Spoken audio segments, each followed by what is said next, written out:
Hey guys, sorry I was so late. I had an emergency. Let's get it started.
Hey y'all, I had life planned out, but life had other plans. But we're here. We're here. Thanks for being patient. Welcome to Burgundy Blue Commentary. Let's talk about some history here. Hey you guys, I'm so sorry I'm delayed. It was just things going on and I wasn't expecting it, so forgive me. That's why I had the live stream set to get everything together, but it didn't happen that way. So we're gonna wait on Big Mike. I'm not sure, probably because I was late, I missed him. But we want to talk about Reginald Lewis. I'm not sure. Sorry guys. We want to talk about Reginald Lewis. So I guess I'll try to kick it off because I have been reading about this millionaire Reginald Lewis. Oh, here's Big Mike, and then Gardis Watts is here too. So we have Gardis and Big Mike, and I'm going to let them take it away. But I want to thank you for being here. Thanks for coming on this channel and listening to a little bit of history, a little bit of life, a little bit of sorry, my voice is cracking. A little bit of life, a little bit of history. It's so important to know our history, and maybe we could use it for where the steps we are today. Okay, let's bring up Big Mike and Gardis. Hey, Big Mike, you're live. Hey, Gardis, you're live. Hello? Hey there, you're live. Hey, Gardis. I'm sorry. Hey, Big Mike. Hey, Gardis, you're live. If you guys are there, do I have it right? I don't think I'm up on the stage. Oh, you're not on the stage? Uh-oh. Hold on. Let me bring you on up. Am I doing something wrong? Hold on. Let me add to stage. Add to stage. What is happening? Hold on, guys. Let me know. I'm going to put Gardis back on right quick. You just let me know if you hear him. Okay, Gardis, you live. Can you in the audience hear Gardis Watts? No? Okay. Can you hear me, Berg? No, I don't think you're on the stage. This is weird. What's happening? Hold on. Let me see. Oh, there you are. Gardis, Big Mike. Big Mike, are you there? Yes, I'm here. Oh, God. Every time we talk, now if I was talking about Tiffany Henry, everything would have been like on time, everything.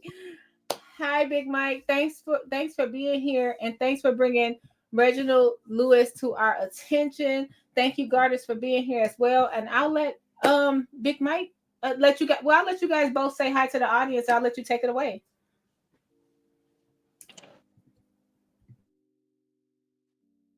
everybody. It's great to be here. I had a rough week. I had finished raising the 100 million that I needed for to buy healthcare clinics in 3 states, and so research closed on that, and hopefully we're able to buy some clinics. But I hope everybody's doing really, really well. Happy to be on stage with Berg and Gardis. Um, and yeah, I'll give the floor to Gardis.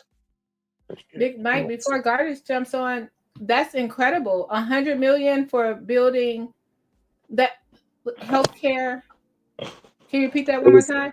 so I'm working with an operator, Hmm. and we're raising money to buy healthcare clinics. It's going to be like a roll-up strategy where we're actually going to buy healthcare clinics for about 7 years, and you know, improve the operations and then sell them for a higher profit.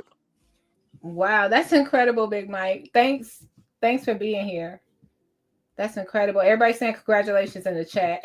Thank you so Um, much for sharing that with us. You didn't have to do don't, that. don't, Thank you. don't congratulate me yet. We want to drive those returns for our investors. Mm, That's where the real congratulations comes in. got you. Oh wow. Look, we learning over here, you guys. Some finances from Big Mike. Okay, Gardis, you have anything to say to the audience, and then I'll let you and Big Mike take it away.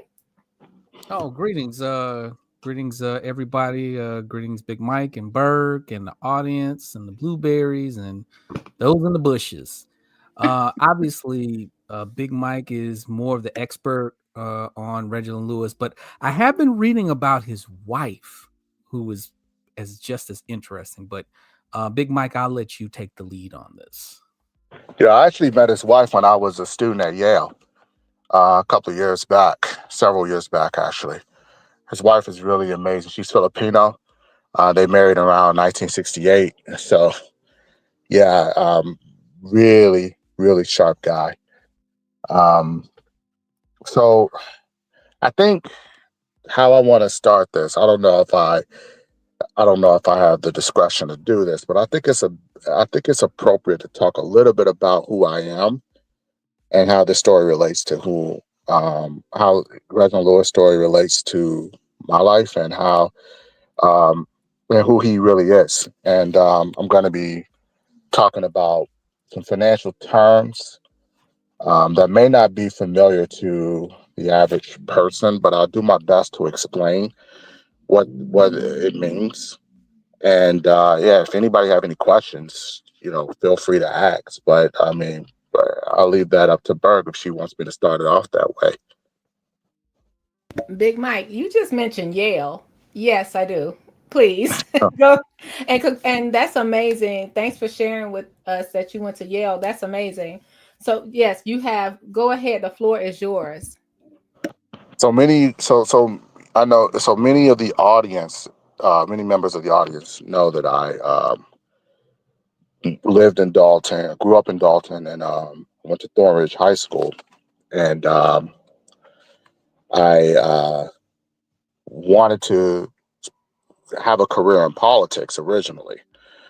And I went to the University of Illinois, majored in political science and business administration, and I was interning in Springfield as Governor James Thompson was leaving, and Jim Edgar, who we just found out this week, who was diagnosed with cancer, um, was coming in. And um, at that point, I realized when I was interning at Springfield that I didn't really want to be a politician because I realized people wasn't in it for the right reasons. And so I decided to stick with business. And after my undergraduate degree at University of Illinois, went back to Chicago and worked at Masro Financial for a couple of years, for some years. And still actively involved in Dalton politics, working on campaigns and helping people from the people that I agreed with. And then After that, I did that for about 7 years, and then from there, I went to Yale for my MBA, and that's when I learned more about. Um, that's when I found out about Reginald Lewis and um, his wife coming to the class to speak about what was about Reginald Lewis. And his story is very similar to mine because Reginald Lewis went to Harvard. He went to Harvard Law School, and he was going on Wall Street as a corporate attorney working for Paul Weiss, which is a big law firm, big Wall Street law firm. I was going into investment banking as an associate from Morgan Stanley, and I worked with a colleague of his that put together a lot of his financial deals, named Christopher Cleave. He's on, I think he's on the board of the University of Michigan Ross School of Business, I believe. I believe he's on the board there. But Christopher Cleave I was speaking with him about um, me coming from a working class background and having to go to an investment banking firm and not being familiar, or not familiar, it's not the right word, but not, surrounding myself or seeing people that not just look just like me, but actually come from my background, because they're Black folks I worked with, but they've never experienced poverty. They've never experienced working class. They don't know anything about that stuff. They grew up in well-off household. Parents were well off, and Reginald Lewis experienced the same thing when he was coming out of Harvard. And so that's when he recommended the book, and I read it, still read it to this day, and learned a lot from just reading it. And so, well, enough about me. I'll talk about Reginald Lewis, and he's from Baltimore, and it was very, very competitive. Always a very competitive person, and he went to Virginia State, and then he ended up participating in a program at Harvard Law and was able to transition over to Harvard. So, before I talk about his business dealings, I think it's appropriate for me to talk about the landscape of Wall Street in the 1980s and what led to the leveraged buyout boom that you saw going on. A leveraged buyout is a finance way of saying using debt to be able to buy companies. And so back in the 1960s, you had a lot of companies that were buying other companies, and they were building these big conglomerates, which is another way of saying a big business in multiple industries. So for instance, I'll give you an example. Nabisco, we associate Nabisco with cookies, right? But there was a time when they were in the cigarette business, because they also own RJR Reynolds, which is a cigarette tobacco company. And so back in the 60s, a lot of companies will acquire businesses in different industries so they can have a market there. And so that was the scene of the 60s. And then you have these private equity firms being created in the 80s that will buy a section of a business, take it private, and then increase the operations, and then resell or take it back public for profit. And so that's what Reginald Lewis did when in the 1980s. During his time as a lawyer, he had clients like Earl Graves. I don't know if anybody know who Earl Graves is. He is the owner of Black Enterprise magazine, and John H. Johnson was also one of his clients. And Ben Chavis was a client of his as well, and because he also did some civil rights law, legal work as well. And so, yeah, and it was during those times when he got introduced to leverage buyouts by Henry Kravis, KKR. So anybody that don't know KKR stands for Kravis, Kohlberg, and Roberts. They're one of the big private equity firms on Wall Street, but they weren't big at that time. They were created in 1976, and they were they were the ones that started the leverage buyout boom, which was used to again use debt to take down companies, and so when he started speaking more with Henry Kravis and started learning a lot from him, that's when he went out and he bought the McCall Company, which is a pattern company. I think that's what it is, McCall Pattern Company. I think it's a stylist company, but I know that that he bought it for $22.5 million on a $1 million investment, and then he sold it for I think $66 million. And then he bought Beatrice Capital. Not Beatrice Capital. I'm sorry, Beatrice Foods. Now, those who were young in the chat, Beatrice used to be one of the big grocery stores back in the 70s and 80s. They're not around now, but he actually bought Beatrice in 87, right before the stock market had crashed, and interest rates started going down. I think it went down like 200 basis points, which is a huge. Not went down, went up 200 basis points, which was huge when it comes down to the cost of capital. And he owned the international section of Beatrice, and then he ended up catching cancer, and then he died in '93. And so he inspired people like Robert Smith, who went to Columbia, who I've met multiple times before he went on and started Vista Capital Partners. And, because Robert Smith used to work for Goldman Sachs. And I used to have a colleague that was a partner there from the London office. And so, and Robert Smith used to interact with him all the time. And so, so I would say today Robert Smith is the modern day Reginald Lewis.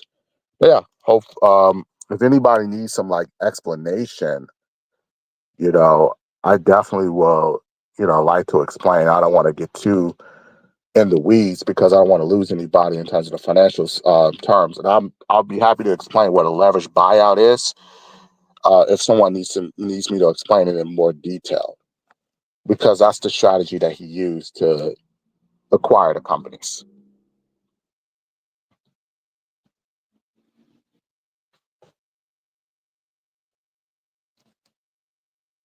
I'm so sorry, I was muted. So, Big Mike, may I ask, did you learn? I was listening to everything, but when you read, was it the book, Why Should White Guys Have All the Fun? Why should white guys have? Which I'm gonna tell you, when I was reading that book, during my breaks when I wasn't doing a lot of the financial modeling, I got a lot of stares from white folks. Really? It made a lot of white folks uncomfortable. Mm. And it's the title that throws it off, because then the first question that I was asked by folks is, well, what is the book about? Why is the title called Why Should White Guys Have All the Fun? It brought in a lot of stares. Oh, wow. And when you did you learn everything about him just from that book, or that one meeting where someone recommended the book, or No, actually, I've learned a lot about him through my interactions with people who've worked with him. So Mhm. there's a firm called Drexel Burnham Lambert, and they are they're no longer, I don't think they're in business now, but they were the firm that created the junk bond market. and the junk bond market was used to uh, as equity to a lot of these deals, these private equity deals, because they were high risk.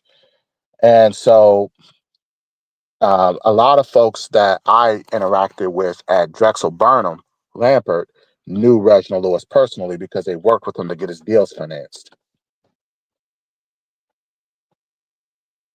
And that's what Scott is mentioning. How was able to use junk bonds legally in an era where people ended up going to prison for misuse and fraud. Right. So that was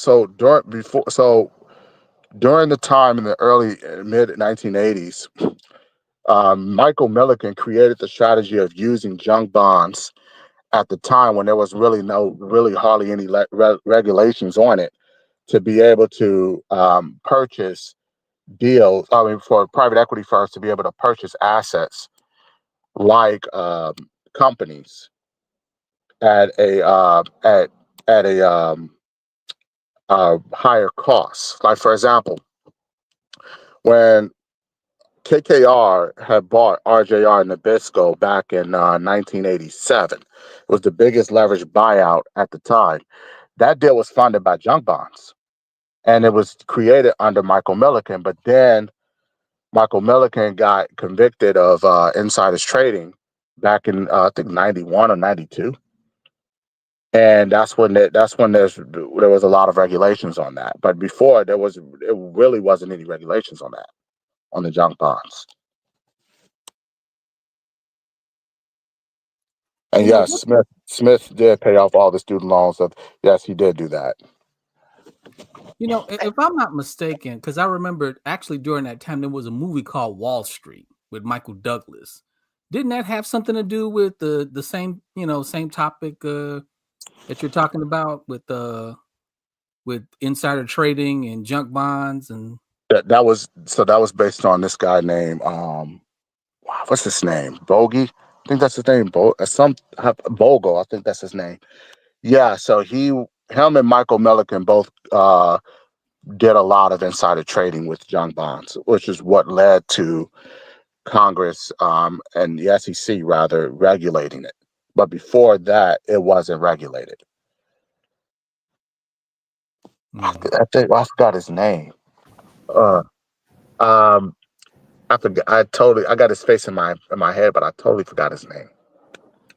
But this was like back in the 80s, and he got convicted of insider trading along with Michael Milliken. Hmm.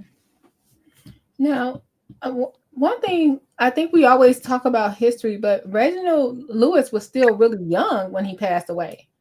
He was 50. What do you think? I would like to. I would let you and Gardis Watch take over, Big Mike. What do you think? Like, I know he had a legacy, and his wife took over the company. I felt like I heard something about this, and I was searching for it on the internet where she had to sell the company. What do you think his legacy would be if he could have kept going for another 20 years or so? Would He he would have have? been he would have been he would have been very, very wealthy today. In fact, Mm, I think he would have did a lot of giving because I think during the last year he gave to Harvard Law School, and they have a building named after him on their campus. And I think he would have done a lot of giving. He would have been up there with Robert Smith. wow.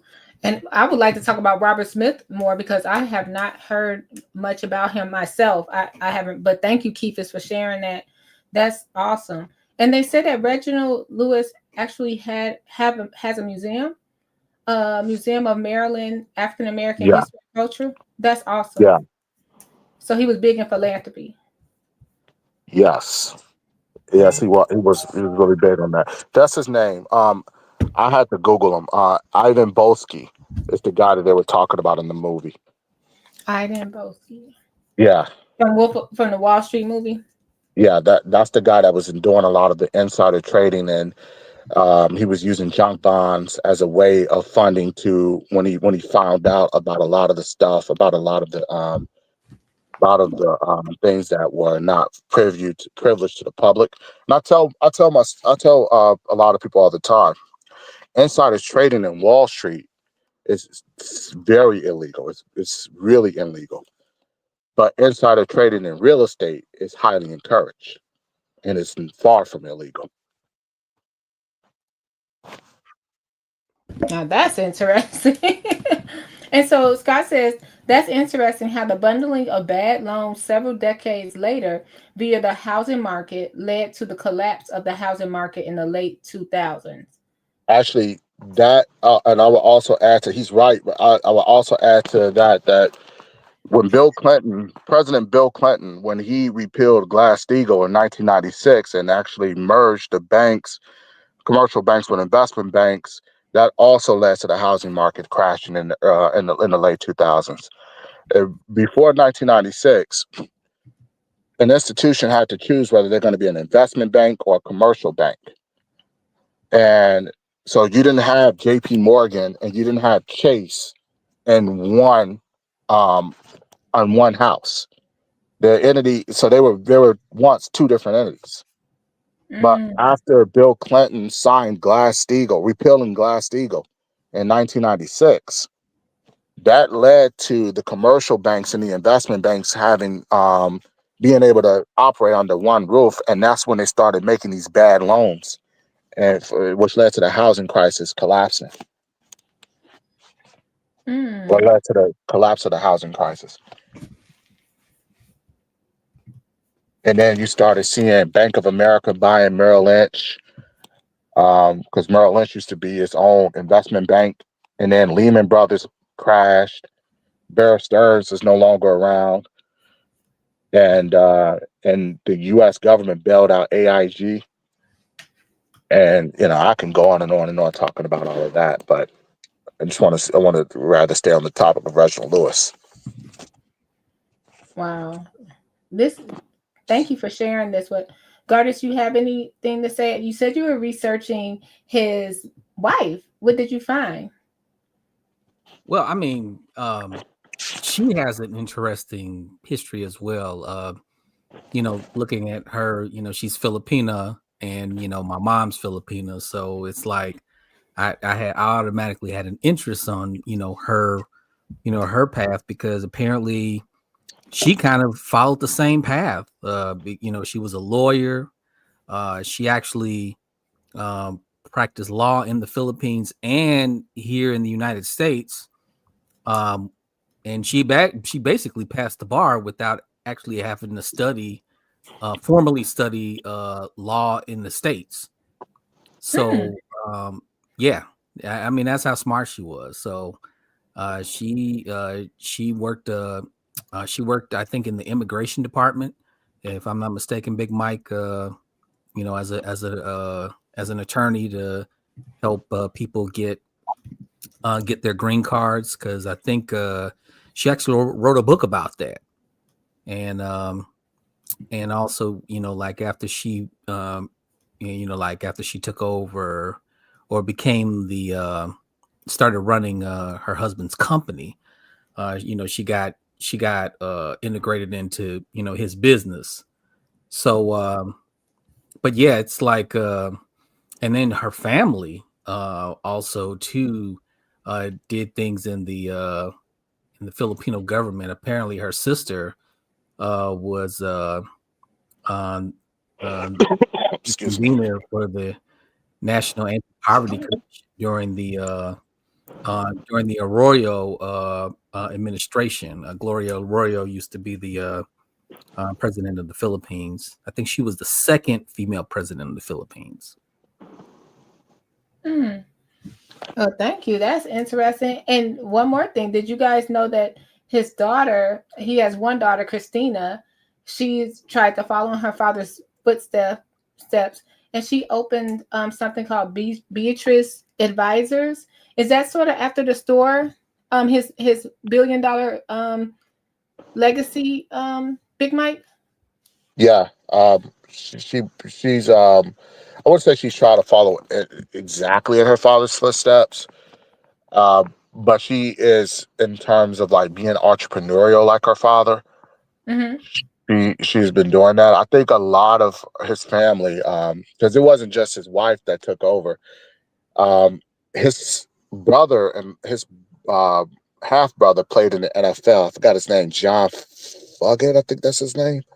He also took over the business, but they didn't. But the issue is that I know with Helm, when you're on Wall Street and you're dealing with a lot of the Wall Street banks, it it can drain you. It could definitely drain you.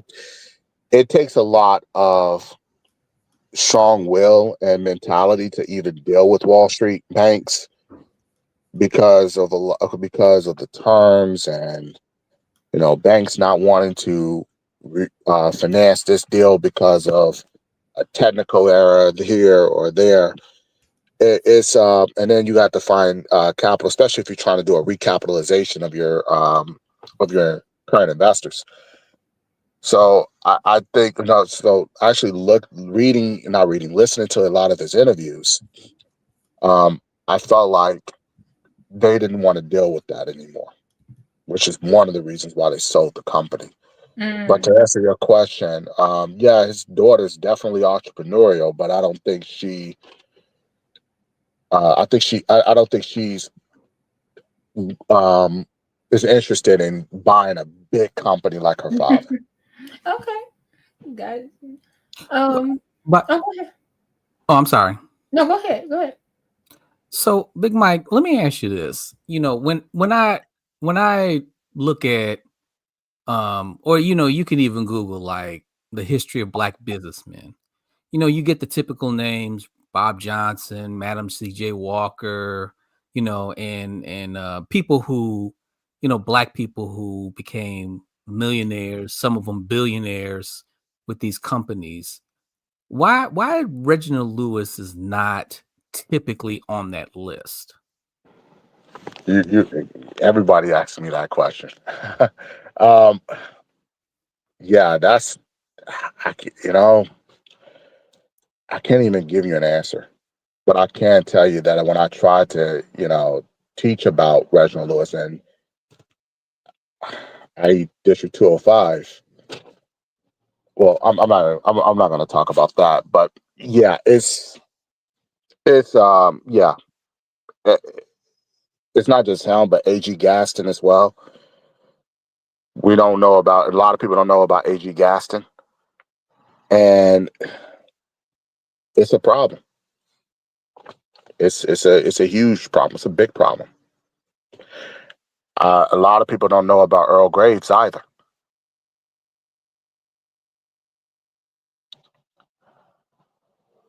I've tried to introduce Black entrepreneurship to District 205 years ago. They wasn't interested. The board wasn't interested. Whoa. Wow. And but I, what's I'm not interesting, surprised. what's I'm interesting is that Marian Catholic, they were interested, but Marian Catholic wasn't the target audience. No offense to anybody that goes there, because I think a lot of the students that go there come from well-off parents. I wanted to go to a place like District 205 where a lot of entrepreneurial teachings and finance teachings are lacking. But I got hit up with a brick wall. I remember that like it was yesterday.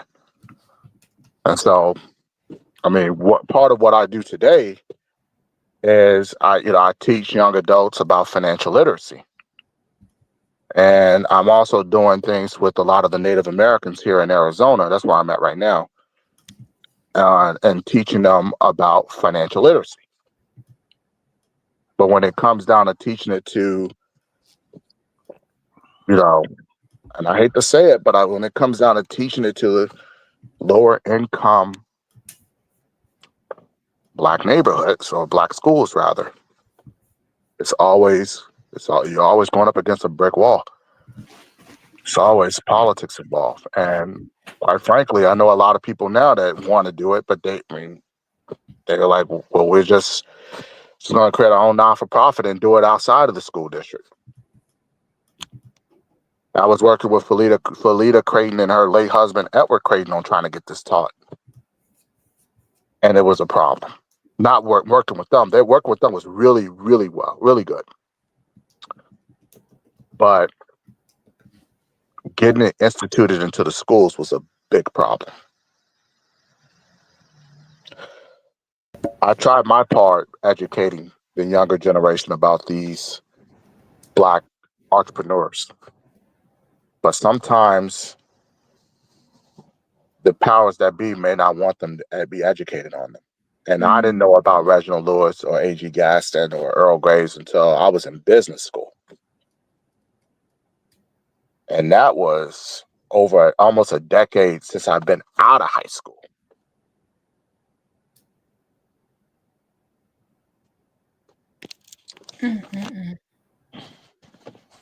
Yeah, they may not. Scott said they don't teach financial literacy hardly anywhere in the K through 12 institutions, and I feel like it's by design. Well, I would say that I feel like the colleagues that I worked with, I mean, I worked with Black folks, white folks when I was at Morgan Stanley, when I was a young investment banker. I feel like people that I was working with, they had some level of financial literacy, but they went to well-off schools. Their parents were like one guy, his parent was a CEO. His father was a CEO of a Fortune 500 company, and his wife was like a lawyer at some big firm called Skadden, which is one of the biggest corporate law firms on Wall Street. You talking about Scat and Arps? Yeah, Skadden Arps.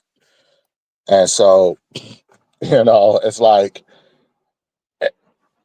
telling them about financial literacy, they will understand it because their parents taught it, but they think that everybody knows this. And yeah, it's not the case. When I was at Yale, when I was in my class at Yale, you were literally looked frowned upon if you didn't know basic financial accounting, because a lot of people that's in my class have already learned it. They know it. And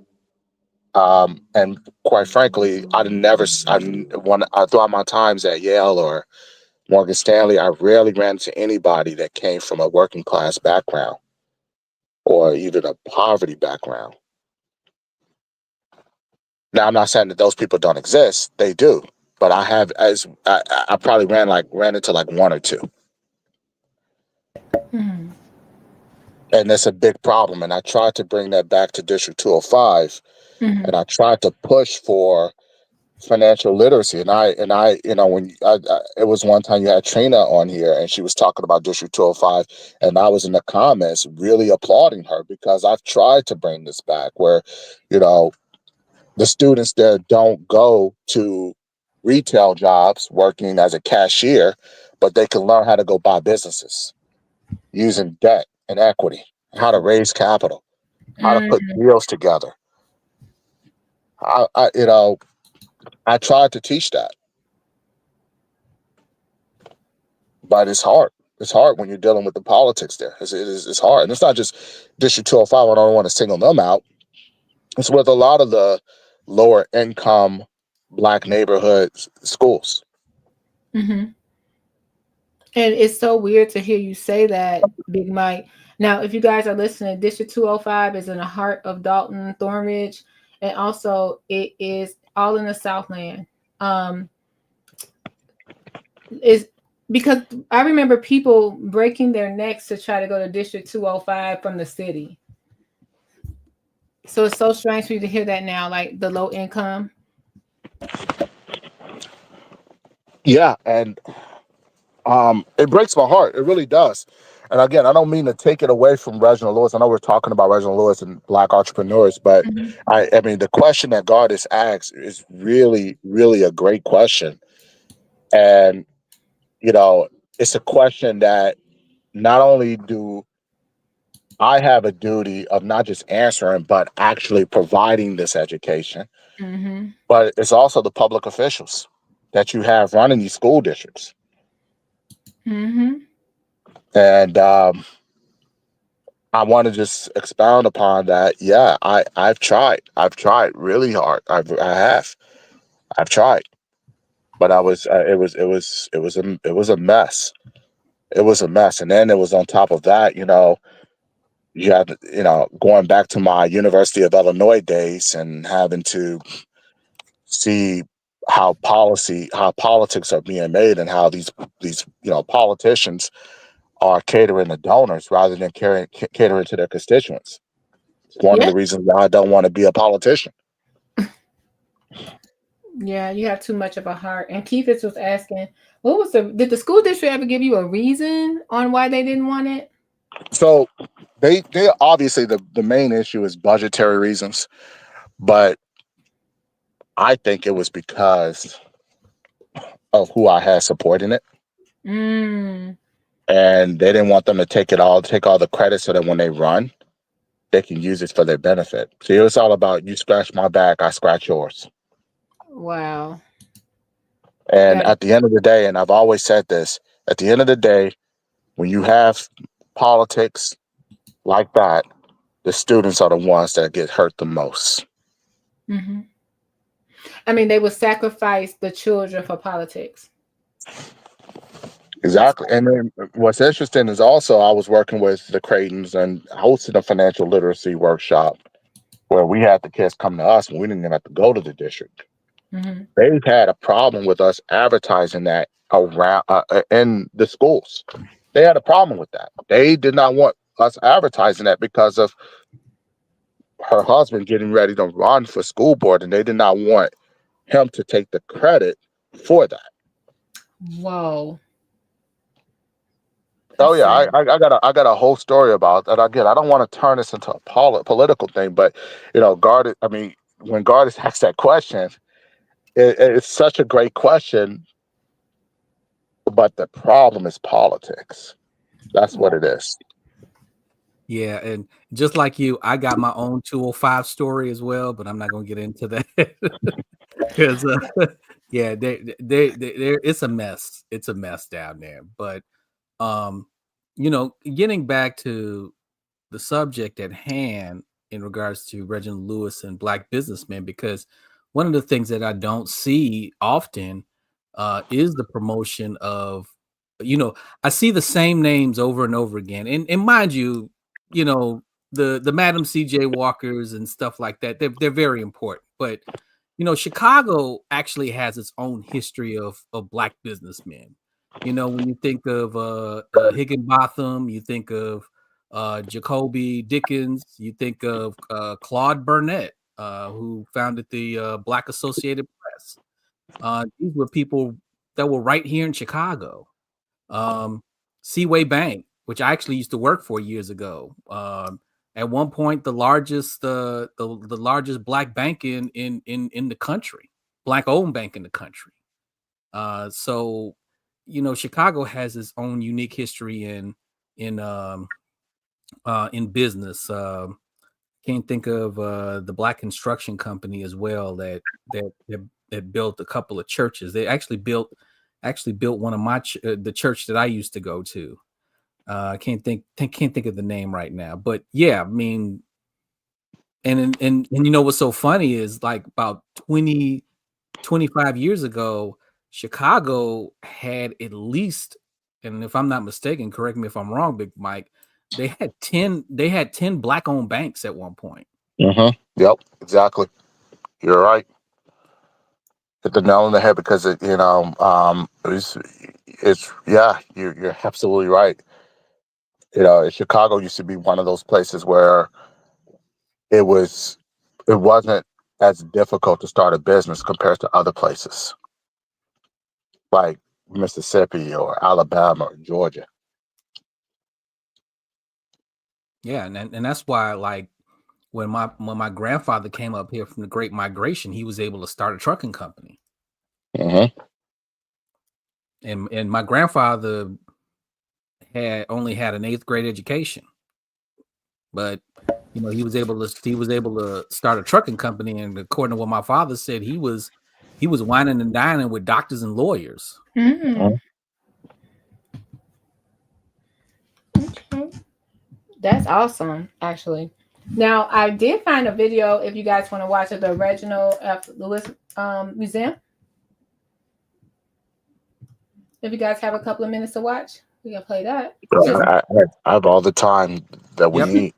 yeah, because I want to know like how did the book after this video, I want to know how that book changed your life. And Gardis, have you ever read that book? I have not, and I'm interested in purchasing it. Wow. Watch the White Guys have all the fun. It is on Audible also, you guys. So I put the link in the chat just in case. And thank you, Big Mike, for recommending this. Oh, can I answer Scott Johnson's question? Yes, please. Yeah, I actually have worked with them. I've worked with Boys and Girls Club, and not just them, but also again, my primary residence is in Arizona. I still own property in Dalton. I actually own two properties in Dalton now, um, and so I pay taxes there. um, and so in Arizona, there are a lot of organizations, clubs out here that are geared towards teaching young people. And what I mean by young people, I'm talking about like mid early 20s to maybe 50s. I still think that you're young, even at 60. To be honest with you, to teaching people about financial literacy and not just that, but also how to run a business, how to not only start but manage, operate a business. And I provide some consulting for that for people that are entrepreneurs as well. And I also do a lot of equity raises. So I teach young people about debt, financial literacy, but also how to be more entrepreneurial. That's awesome. And if you guys didn't, if you guys are listening, I know a lot of people do, but Scott said, ask Big Mike, have you ever tried reaching out to the Boys and Girls Club, which cater to underprivileged kids and helping them learn about their debt, financial literacy, and how to help them escape poverty? And we heard from Big Mike, he does. That's awesome. I just wish that I could do it. I wish I could do it at give back to my community, a community that I grew up in, Mm-hmm. that I went to high school. You know, but again, it's like pulling teeth, and with all the stuff that's going on now with Dalton and all of that. It's too messy. Too messy. Do you think anyone will ever come back to not to get on politics, but back here to help the youth? Do you think, or is it just too hard? Oh, I'm planning to come back at some point. Mm-hmm. Um, even though I talked about not getting into politics, I was thinking about maybe establishing residency there and running for a school board position. I really strongly consider that because I feel like if I am on the board, I can at least put in some implementation of entrepreneurship. And I'm speaking with people now to see if I can get some funds together. But you know, I just don't want to promise anything. But Mm-hmm. I still own property there, so won't be hard to move back to Dalton. Thank you, Big Mike. That's great. Well, since we're still talking about, well, let's go to the museum then, because I'm so curious about the book. So I'll go to the museum first, and then we'll be right back. Sure. Can I go on mute for just a second? You sure can. Thank you. Thank you. And thanks to Big Mike for bringing this to our attention. I don't believe that it's enough Black entrepreneurs. Like we always hear the same people, like Gardis was saying. Madam C.J. Walker. What's the man that did the peanut butter? Is that who did the peanut butter, Gardis? George Washington Carver. George Washington. I didn't want to say the wrong. George Washington Carver. Our favorite was that they used to teach us. We had a debate about this actually, but so I don't want to say it. I don't want to say his name, but yeah, because we had a debate about that actually at our class reunion. So I'm gonna leave that. I'm gonna leave that there.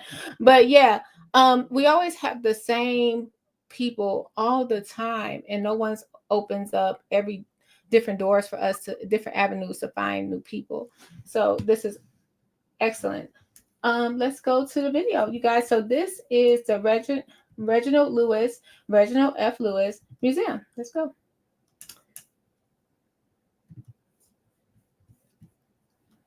Hey, Bushmeister. Hey, everybody in the chat. Let's bring it up. Inside for an exclusive look at the Reginald F. Lewis Museum of Maryland African American History and Culture. June 2005, WMAR aired a half-hour special on the first of its kind museum in Maryland, a mix of major moments in Black history and current events, issues, and people. For its 20th anniversary, a new exhibit at the Reginald F. Lewis Museum showcasing the Baltimore man whose name adorns the front of the building. Well, welcome to Titan, the legacy of Reginald F. Lewis. It is in celebration of our 20 years as an institution, and we wanted to celebrate our namesake. Imani Haynes is the museum's curator and gave us a tour of Titan, the story of Lewis's life and what molded him into a successful businessman. To get to learn about his upbringing, his family and friends, and a lot of where he's getting his drive from and the seeds that are being planted in his life. Lewis grew up in East Baltimore and went to Dunbar High. He graduated from Harvard Law School and became the first African American to build a billion-dollar company, TLC Beatrice International. At the height of his career, Lewis died of brain cancer in 1993 at the age of 50. But he conquered and really accomplished so much in his life. Parts of Lewis's life are told through interactive elements, like the formidable stack of 40 books he used throughout his legal career. On the other side, we have a ruler where guests can measure themselves and see where they fall within the height of Mr. Lewis's career. I am Jim's Food Company. You can sit at a replica of his desk from 99 Wall Street, printed with his actual notes from his business dealings. Photos of his family and friends adorn the walls. You can spin the wheel and learn about who Mr. Lewis was as a father, as a family man, and a husband and a brother. I love these photos where you see the joy and you see the love that his family has for him. The exhibit flows from life to legacy and the creation of the Reginald F. Lewis Museum. We have some tapes from early recordings when we were surveying the community to find out what they wanted this place to be. From vintage technology to military medals and action figures, it barely scratches the surface of the history and the stories told since the museum opened in 2005, and there are many more stories to tell.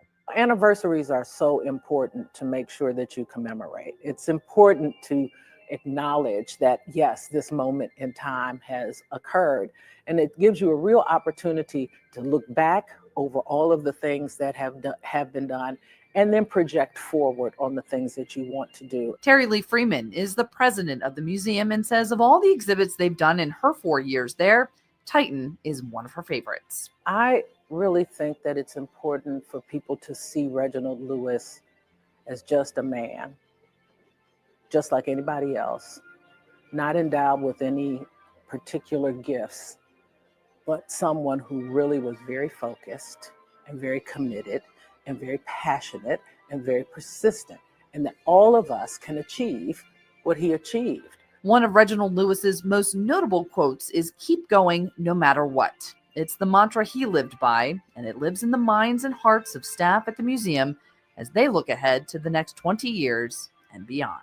I think that the Reginald F. Lewis Museum is at this point where we are ready to just launch into this new era of exhibits, programs, engagement, and who we are as an institution. So come inside for an exclusive. Okay, that was glorious.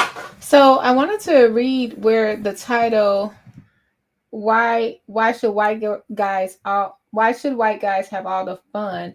And because I was like, what made him, who let him?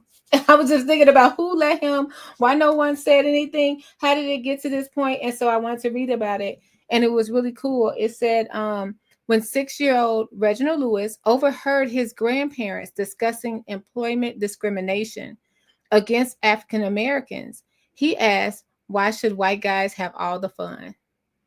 And this self-assured child will grow up to become the CEO of Beatrice International and one of the most successful entrepreneurs ever.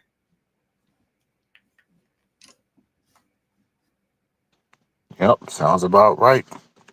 I can't believe 6 years old. He said that. That's really amazing. And then to be able to create this into a book, or to talk about it, or to, I mean, just to be bold at that time, I think is amazing. I think we lost Gardis. No, I'm still here. Oh, Okay. I'm kind of the student today, so I'm Me just too. listening. So, I'm a student every day. Big Mike, what was when you heard about Reginald Lewis and you read the book? What was one big takeaway? Did a light bulb go off? Did anything change you? I know Mhm. you described a little bit at the beginning, but I just wanted to go a little bit over that. The power of debt. You can get really, really wealthy with debt. Wow. And Big Mike said if you had any questions, he would be happy to answer it. Like, Um, like, Go right ahead. sorry. I'm sorry. I thought you had stopped. I'm so sorry. Go ahead, Big Mike. You got the floor.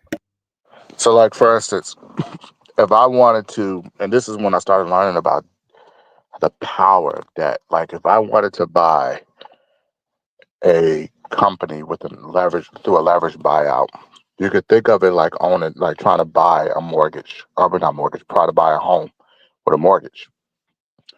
You come to the table with 20% equity, or 30% equity rather, um, and then the bank will loan you the rest. That's the same thing when you buy a business. You come to the table with 30% of the equity, but that equity you're going to raise from private partners or investors. And then the bank is going to lend you the rest of the money. And then you're going to use the assets as collateral, the business assets as collateral. You go in, you put in a new management team, and you increase the net income of the business. And that pays down the debt, your equity position increase, and the value of the company increase. So then when you sell it, you and your investors make more than double the amount of money that you put in. That's where the wealth is created, through a process known as carried interest. And that's what I learned from that book. And that's how he became wealthy. That's amazing. That sounds so complicated. It's not as complicated as it sounds. Like, Mm-hmm. think of it like, okay, you're buying a house, and you got to go to the bank and you got to get a mortgage, right? And you got to come to the table with, um, let's say 10%. And so then you own that house. The bank has a first position on it. And let's say you bought the house for $100,000. The bank loaned you 70,000, and then you come to the table with the rest, right? Mm-hmm. So you come to the table with 30,000. Let's say the house goes up in value 200,000 while you're paying down that debt of 70,000. Probably you paid it down to, let's say, 50,000. Now your equity position has increased from that front, and also the value of the house increased. So when you sell the house at 200,000, you're gonna pay the rest of what you owe the lender. Then you're gonna you're gonna own the rest. You're gonna the rest of the money is yours. You understand what I'm saying? Wow. So think of it from a business perspective. You know, and instead of 100,000, we're looking at 10 million, 20 million, 30 million. And that's not even taxed at employment income. Employment income, when we go and we work for an employer, we pay the highest tax. Mm. That's paid off capital gains, which is the lowest tax that you can tax. And most of the time, people use a 1031 exchange to transfer those profits into like a property that, or either a property or a business that is similar, and they just defer the taxes, and they just live off cash flow, or they borrow they borrow from the equity that they own to for liquidity, because you can never tax on debt. You can never tax on debt. So when I read the book, it got me thinking about being very entrepreneurial. Mm-hmm. Would it be like, and this may sound silly, but I heard the saying, let money work for you a little bit. I mean, pretty much it is. I sent I sent you I believe I sent you a text about the sell lease back strategy. Yeah. Uh-huh. So that's And I got exactly okay. that's exactly how it works with money working for you. Mm-hmm. And that's being used for car washes. That's a whole nother investment strategy. But yeah, that's exactly what it is. Money working for you. Well, thank you, Big Mike. Any final words, Gardis of Big Mike, regarding Reginald Lewis? I think this was an awesome show. I am going to read the book myself because I'm learning so much from Big Mike. And Big Mike, thank you for just coming on here and giving, like, I know people pay for this kind of, especially like the messages you send me, like this kind of value. So thank you so much. I don't take it for granted. No problem. I'm happy to educate anybody that wants to learn. And we got a question. How much do you think being an HBCU graduate influenced Reginald Lewis' business career? It's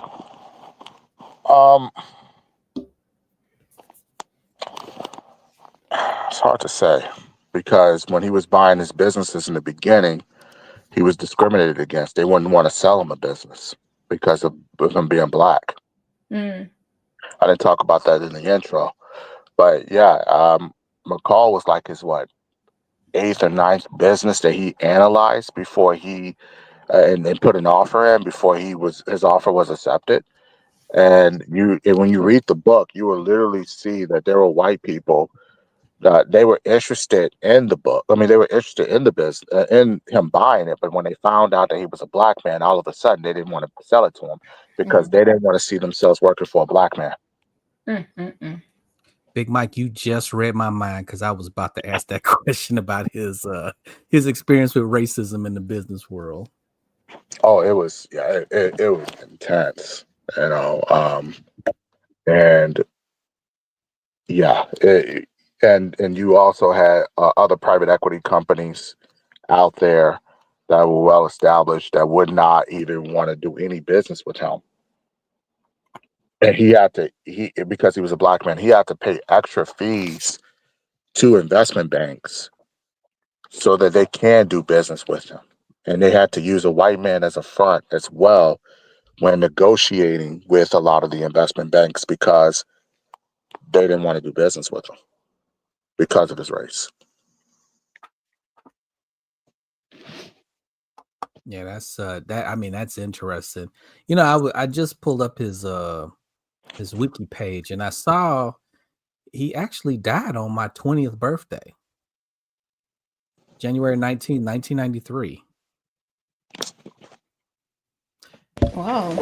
And I saw his I guess he was worth in 93 when he died, he was worth $400 million, which I was looking at the inflation calculator that came up to $879 million, almost $1 billion in today's world.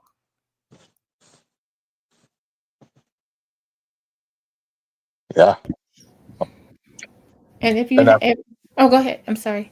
I was going to say also, he was also the attorney for Bob Johnson, the guy that bought BET, or not bought BET, but the one that created BET. He was a lawyer for him as well. Really? Oh wow, that's interesting. Bob Johnson, the first black billionaire. Mm-hmm.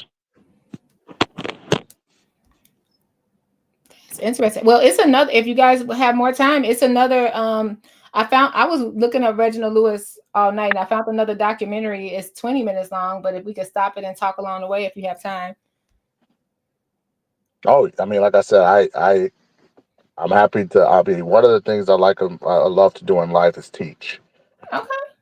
Well, we just got a couple. We'll go ahead and let's watch. This is Reginald by 13 entrepreneur Reginald Lewis, the deal that broke history.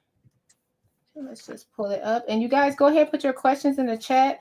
And thanks for being here. Hit the like button and give it up for Gardis and Big Mike. For Big Mike sitting here educating us, giving us some financial tips. Make sure you have your notebooks out, because I do. And let's go. Oh, wait, before you start the video, I want to address Scott Jameson's comment. Sure. Yes, he's right. Tricky part is getting in with a decent amount of equity. So usually when people start out, they're gonna have to give up a lot of equity because really because they have to prove that they can actually make a deal work from A to Z, but also it's to compensate for the risk of actually investing in the deal with someone that is not experienced. So when you're starting out, you're not going to make a lot of equity in the beginning, but as you gain experience over time, that's when you start eventually getting more and more slices of the pie. Mm. Like for instance, I give you an example. I'm working with this guy right now on a real estate deal. He doesn't have any experience, and he's raising he's raising capital on a 70-30 split, which means that his investors are going to get 70% of the equity, and then he's going to get 30% of the carried interest, which is basically the profits that will be made off of that. He knows he's not going to get the full 30% because he needs somebody that has been very experienced in taking down real estate deals. So he's going to give up 20% of that 30% to have an experienced person, and he gets the remaining 10%. But he's going to have to do that in order for him to even build a track record.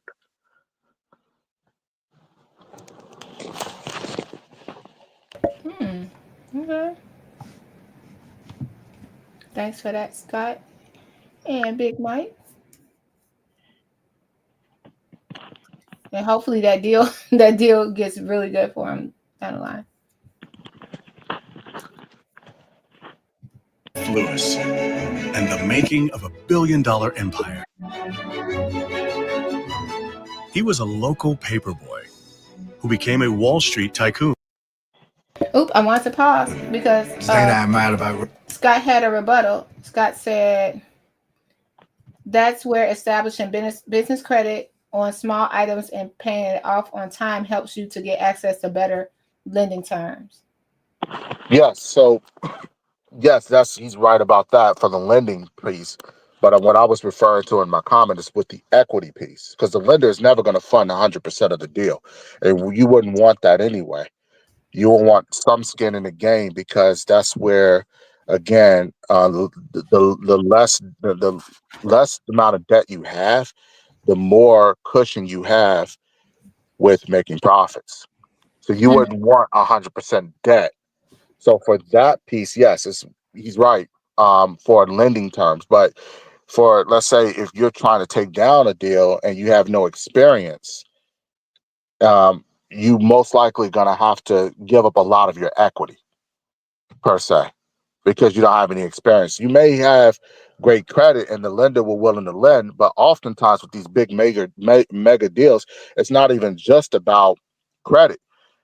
Oftentimes the lender is going to require you to have someone on your team that has the same amount of net worth as the loan amount. So let's say you're borrowing $10 million. Well, they may want somebody on your team that has a $10 million net worth. That's not including their primary residence. So you may have great credit, right? But they're not going to lend you because you don't have the 10 million net worth. That's when you may have a sponsor, we call that in business, where somebody's going to come in with the $10 million net worth, but you got to give up a lot of your equity for that person to even stay in that deal.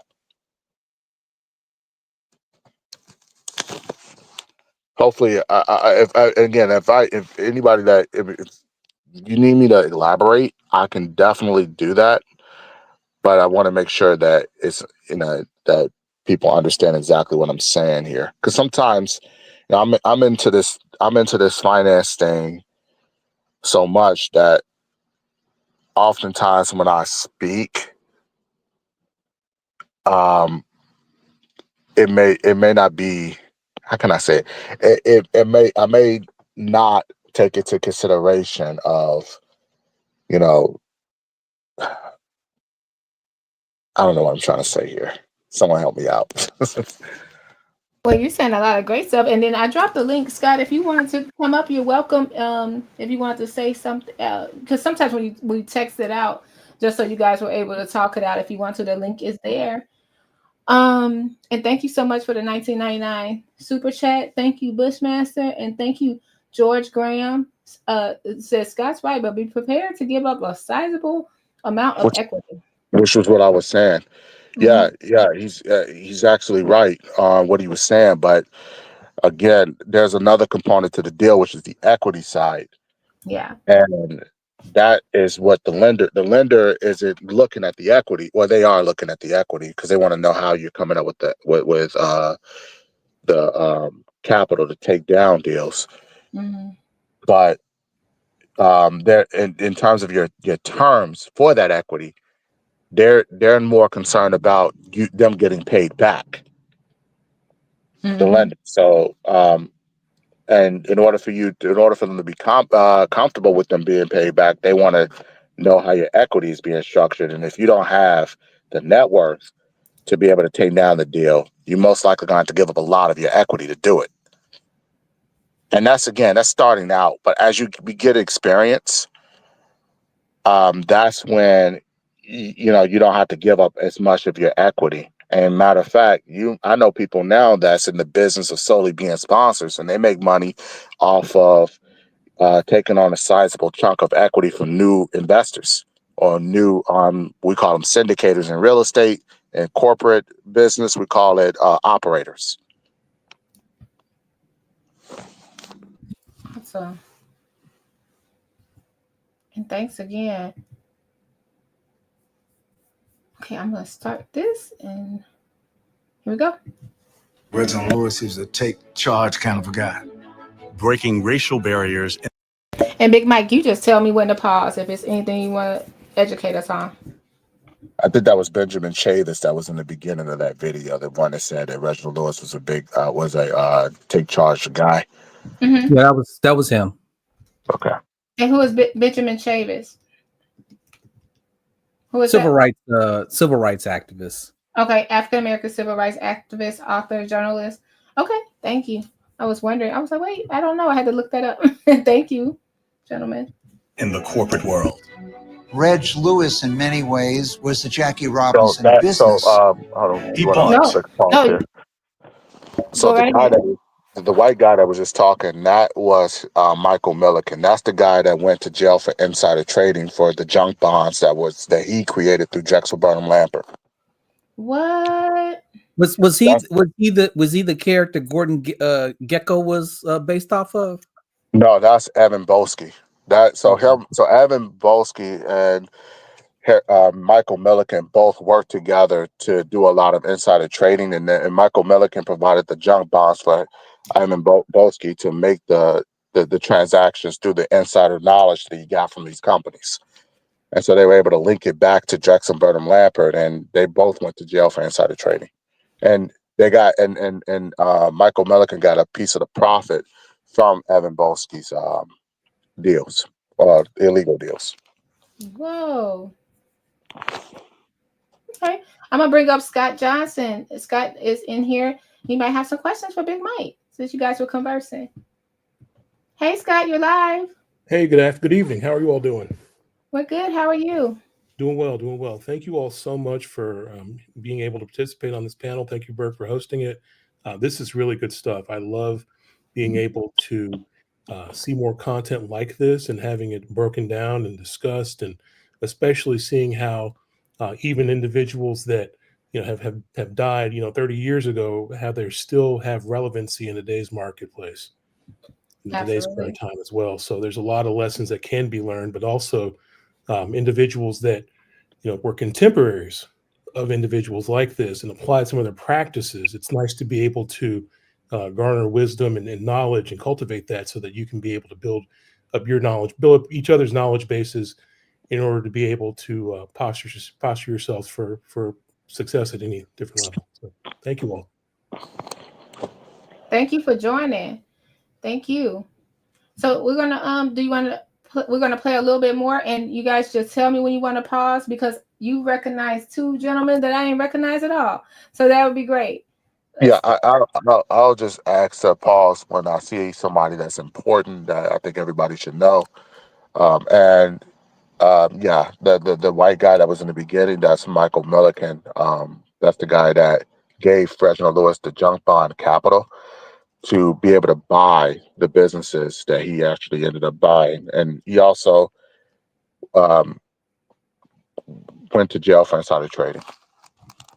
This guy, that's Michael Milliken. Wow. And you know what's like, I wonder how long he went, and you know how they get out of jail and they get right back on top, if that was his story. So thanks for sharing that. Big Mike. Back in the day it used to be, but nowadays the SEC, they make it very difficult for people who have been convicted to even lead public companies. I mean, you see the guy from Enron, what's his name? Can't think of his name. The guy that just got out. Jeffrey Skilling. Jeffrey Skilling is the meteorologist in Chicago. His brother is the guy that used to be the CEO of Enron, and he can't even run a public company anymore. But if it was back in the 80s, he will probably be able to go back and actually run a public company. Wow. Okay, so Jeffrey Skilling, you were right. Jeffrey Skilling. I think the guy in here is it Tom Skilling? It's Tom Skilling. Okay, I didn't know they were brothers. Oh, sorry, Perry. Yeah, I got the you name. had it right. But now how come Tom Skilling don't tell us that? Look at that. Okay. He told us nothing. Thank you so much, Big Mike. Was the Jackie Robinson of business. He bought a global conglomerate, 64 companies across 31 countries. No African American has done ever a big deal like that. I'm sorry, I just want to see that picture one more time where he's at. Wow. That's interesting. Now, I will comment that some of those people are not even U.S. citizens. They're like France. Because, and another thing too is that he actually moved to France because they treated American blacks better than they did in the U.S. for business purposes. Isn't that interesting how that was something that black men discovered even as far back as World War I? And while I think James Baldwin moved to France for a couple of years. Yep. And Josephine Baker, right? Yep. Marvin Gaye. I think that was for tax evasion, though, right? For tax purposes, rather. And it was someone like that. It was a group that went. I have one. The guy that taught Michael Jackson how to dance. He was part of Shalimar. Jeffrey, I can't think of his name, but they went over there and he became a big star because he says he taught Michael Jackson how to moonwalk. He became a huge star over there. They respected him more. The first name that came up was Quincy Jones, but I had to remember that. No, that's not who you're talking about. Yeah, I can't think of what's his name. Let me see. Jeffrey. He did the Jeffrey Daniel, I think his name was. Yeah, this probably way before you guys' time, but Shalimar, that guy, he said he taught Michael Jackson, and he went over there to France and stuff, and it made a wonderful career. Pretty cool. Okay, let's go back. I wonder if that's still true today. If you go over there, do they treat you? I've been to Turkey. I've been to Yeah. One thing I can say about Europe is that a lot of things have probably changed since then. And I think what's happening now is that you're seeing in a lot of these EU countries, some of this racism and things like that come out because of the policies that the EU has kind of had with regard to their open borders and things like that. So they have been, while they have been, embracing over years and decades, of course, some of that has been changing, especially as governments become more and more aligned with nationalism and things like that reared their ugly heads and made things really bad in the 30s through the 40s. If you catch my drift. Yeah. Oh, man. That's just crazy. You get treated so much better. Okay, let's go. Countries. No African American has done ever a big deal like that. Reginald F. Lewis, pioneer. Reginald F. Lewis was born in Baltimore, Maryland in 1942.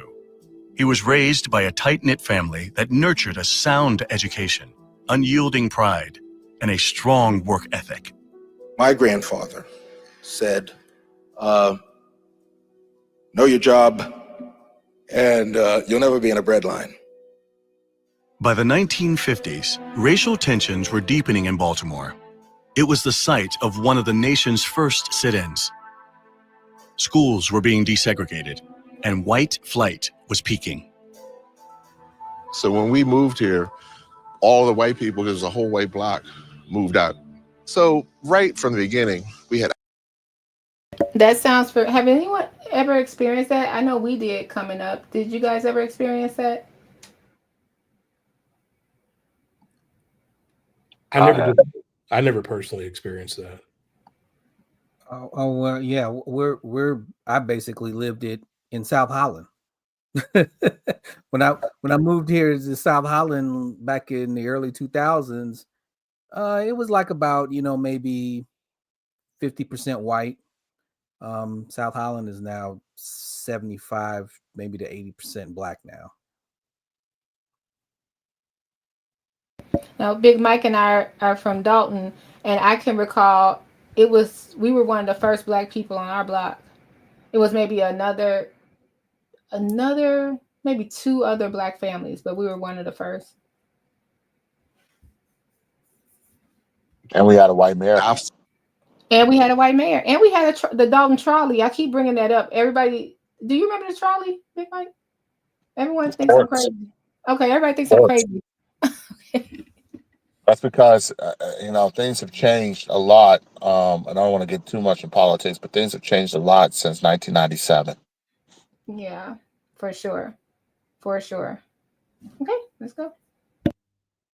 Obstacles at very young age that we were aware of, but Mom and Dad didn't bring it home. They just told us that we had to be twice as good and we had to work. My father was very driven from a very young age. When he was 9, he decided that he wanted to become the richest black man in America. He had a newspaper route in this neighborhood where he delivered Afro-Americans that Mom took over for him one summer when she sent him to camp. He went to summer camp, and for 2 weeks, I served and collected the money. And the first thing he said when he walked through the door, "Where's my money?" I said, "I did the work. I earned the money." And he said, "Mom, I'm gonna get a lawyer and sue you." So Butch said, "Give him his money." And he said, "Thank you." He didn't give me a tip and just. Now, y'all, how funny. That is the cutest thing. Oh my goodness. So that he had the lawyer in him even then at 9 years old. You guys hit the like button if you're enjoying this. Thank you. Go ahead, Big Mike. His mom just passed away last year. Oh my gosh. Blessings to the family. This is a beautiful story. I'm glad she was able to see her son achieve so much and be able to talk about his legacy.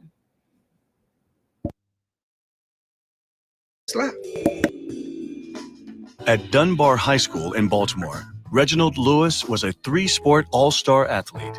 He played football as a quarterback, basketball as a guard, and baseball as a shortstop. Between schoolwork, year-round sports, and part-time jobs, Lewis had little time left for play. As a teenager, he was already tough-minded and determined to succeed. So he went to Virginia State on a partial football scholarship, and then he injured his right shoulder. And what a tragic injury for a right-handed quarterback, a shortstop, and a basketball player who shot with his right hand. At Virginia State, he made that switch. And by the time he was a senior, was really focused on business and school and advancing his studies, which is why when he saw the ad for the Harvard Law School summer program, that first year that they launched it, he was already able to identify and say, oh yes, I want that. A funny thing happened during that summer. By the end of the program, I really didn't care if I got in or not. I'd done my best and I knew I could compete. My father, after the 8 weeks, went back to Baltimore, but then just like a week or two later, got a call and was in, and was told that he is the only person to get into Harvard Law School without formally applying. Graduating from Harvard Law School, Dad went to the best kind of job that you could have, a blue chip Wall Street law firm. The one he went to was called Paul Weiss, Wharton, Rifkin, and Garrison. The Paul Weiss experience was a very good one for me. My skills developed and matured enormously. But at the risk of offending many friends there, it was not an especially happy time for me. Wait, can you And I pause this? never really felt at home or able to relax. So, originally when he joined Paul Weiss, he joined for the benefit of wanting to be a partner there. You know, law firms have, equity partners, national partners, etc. But they told him that they don't see an opportunity for him being an equity partner. And so he left to start his own law firm. Whoa. He didn't take no for an answer even as a kid, and look how that grew. And me working in law firms, and Big Mike, correct me on this. Well, I mean, I know because I was working in law firms for like 20 years, but most of the time, lawyers going in would know within the first year if they're going to make partner. And this is why, like, associates, which is the low level lawyers in corporate law firms, they're kind of like, there's a high turnover rate, because once they find out in that, within that 1 year that they're not going to make partner, then, they just leave and go somewhere else. It's the same in investment banking. Like after that second year, if you're not going to advance all the way up to like the partner of the investment bank, they just go to a boutique or they go to another big investment bank. Yep.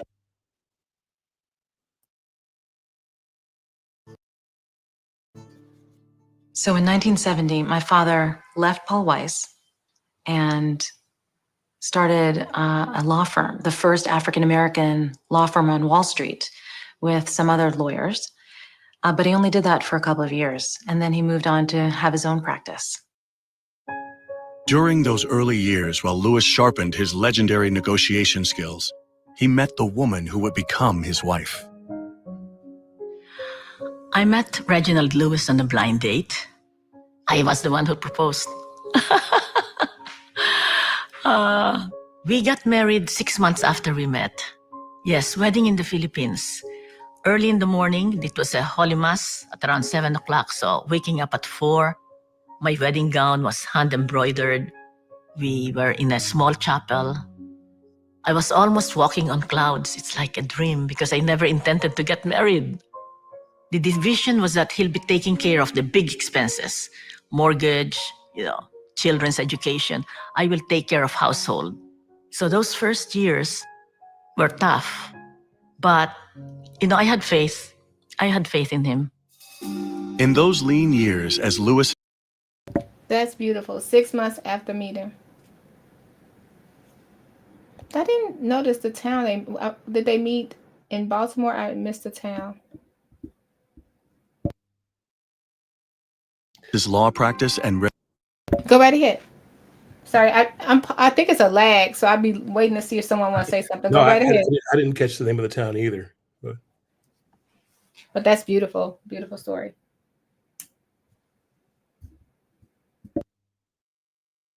reputation began to grow, he purposefully set aside time to use his legal expertise in support of civil rights. I first met Reginald in the early 1970s. Reginald F. Lewis was the corporate attorney for the United Church of Christ Commission for Racial Justice. In the early 1970s, there was a backlash to school desegregation, a violent backlash, where white paramilitary, white supremacist groups physically attacked us at the United Church of Christ Church in Wilmington. And as a result of that attack, a riot happened. 10 of us were arrested in 1972, and we became known as the Wilmington 10 as a result of our unjust arrests. Does anyone know about the Wilmington 10 that they want to speak about? Just making sure. Yeah, I'm familiar with the Wilmington 10. Mm-hmm. And that's horrible. I saw the violence of the. Mm-hmm.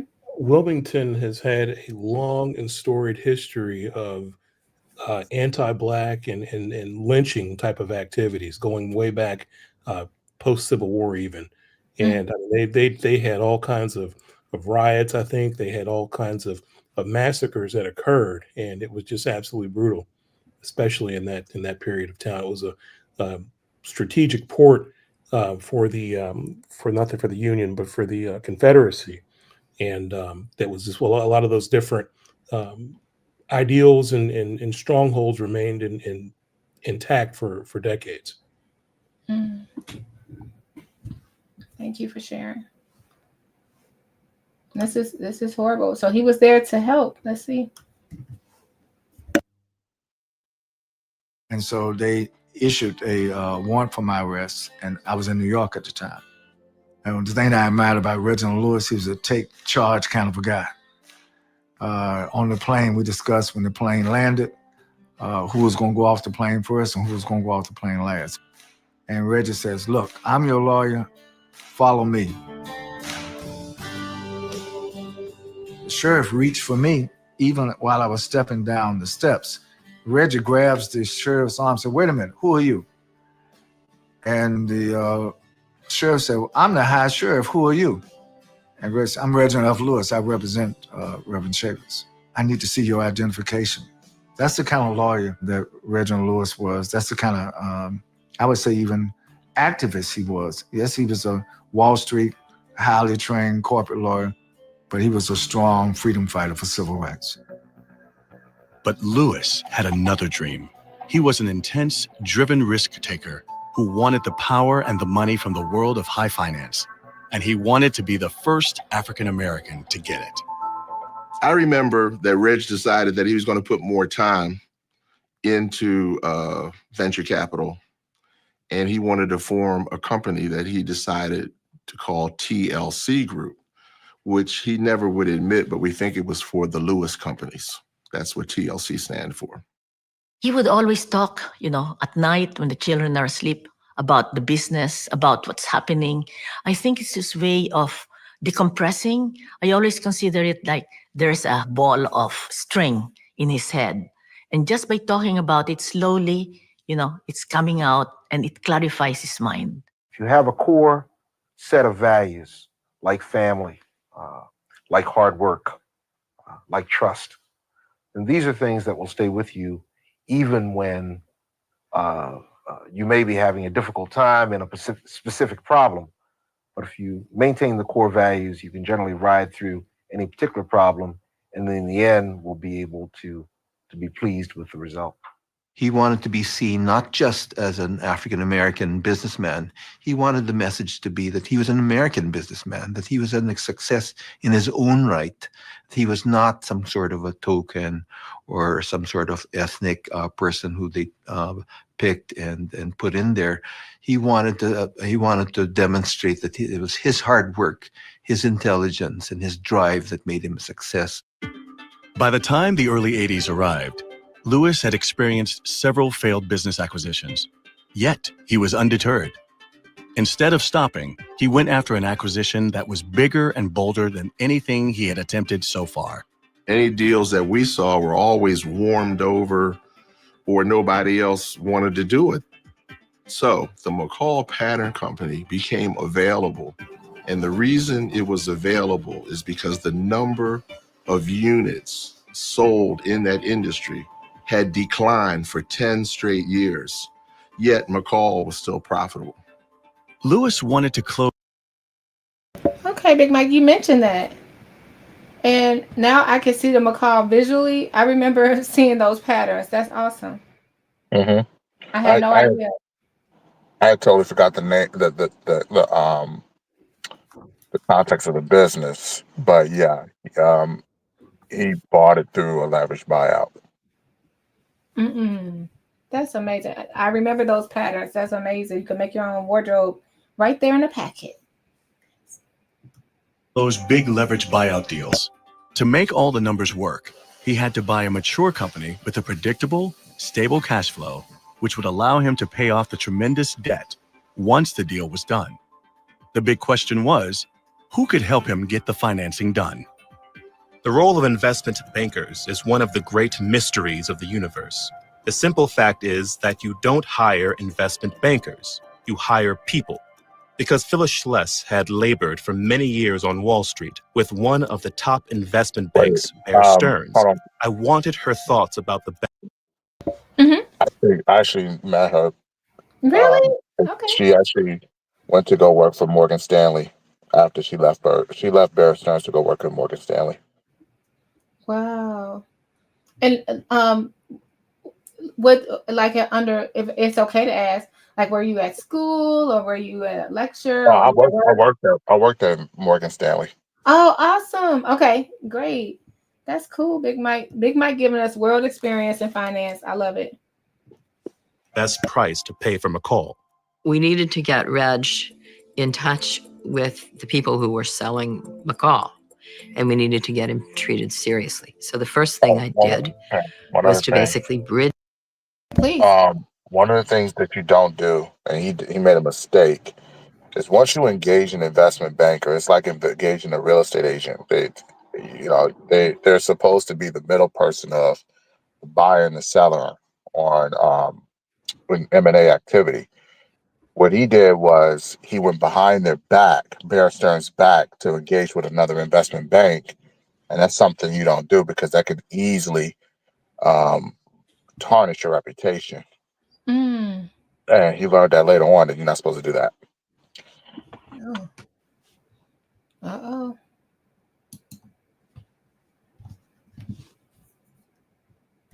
Him to the establishment.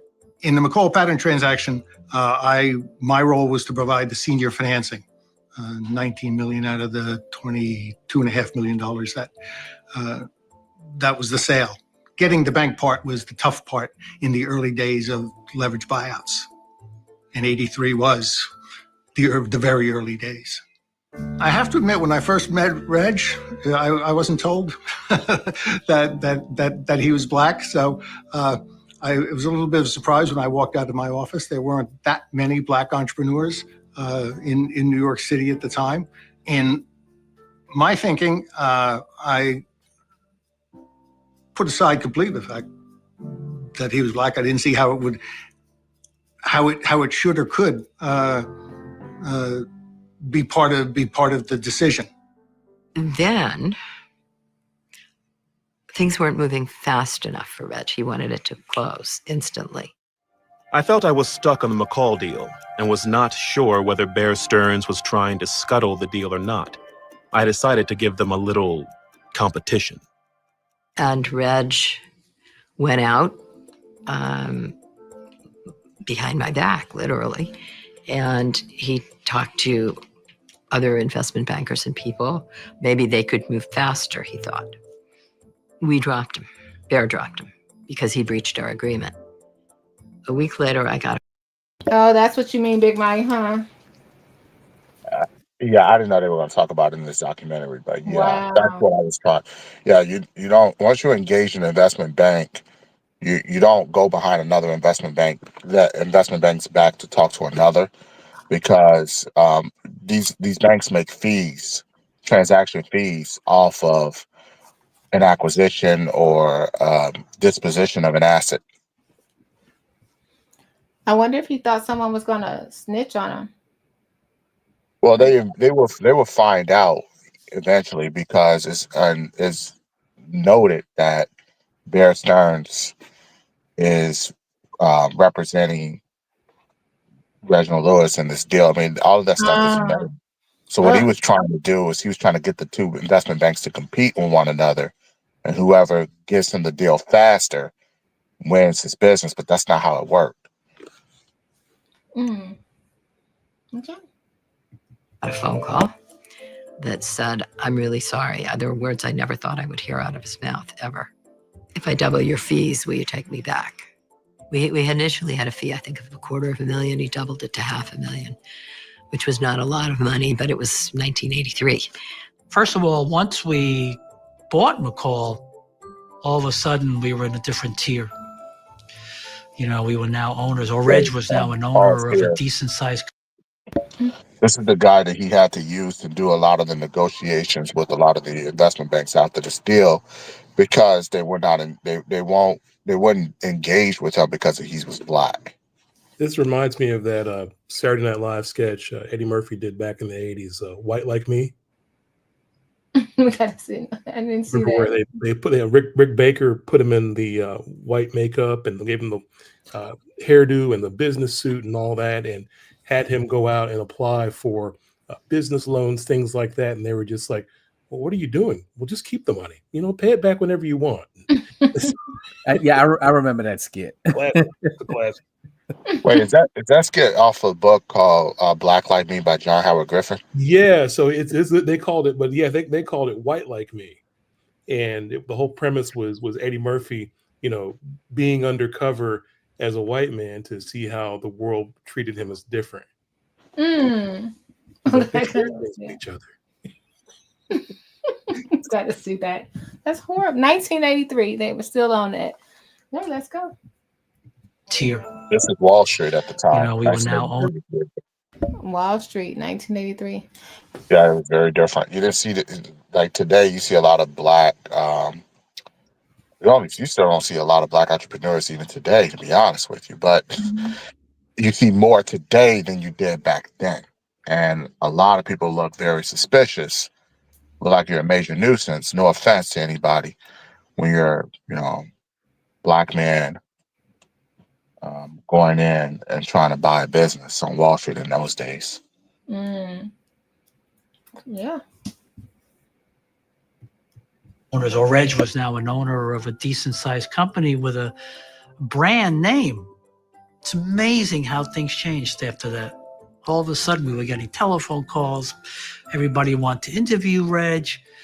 You know, it was a huge deal.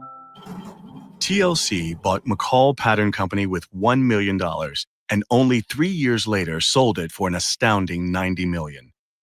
This single investment cemented. What? That is insane. Great job. Lewis's place as a major Wall Street. Go right ahead, Big Mike. I'm sorry, I'm not pausing long enough. What'd you say? So I said the power of carried interest. Yeah. That's the wealth driver. That's what I was explaining earlier. Carried interest. 90 million. Wow. Street financier and a prominent corporate takeover dealer. While the media focused on him, he leveraged his new wealth to help the African American community. We gotta do our video on Jesse, y'all. I can't believe Jesse made it everywhere. Wow. He was moving and shaking. He was Jesse Jackson's first big funder in a significant way, handing Jesse Jackson a $100,000 check unsolicited and loaning his plane to Jesse Jackson for campaign trips. And from where I stand, Jesse Jackson better understands the fundamental changes that are occurring in America and in the world today, more so than any other candidate that I've heard so far. Is that for his run for president, right? His first run. First run for president. Wow. I didn't know any of this, Big Mike. Thanks for sharing Reginald Lewis' story with us. This is crazy. That's great.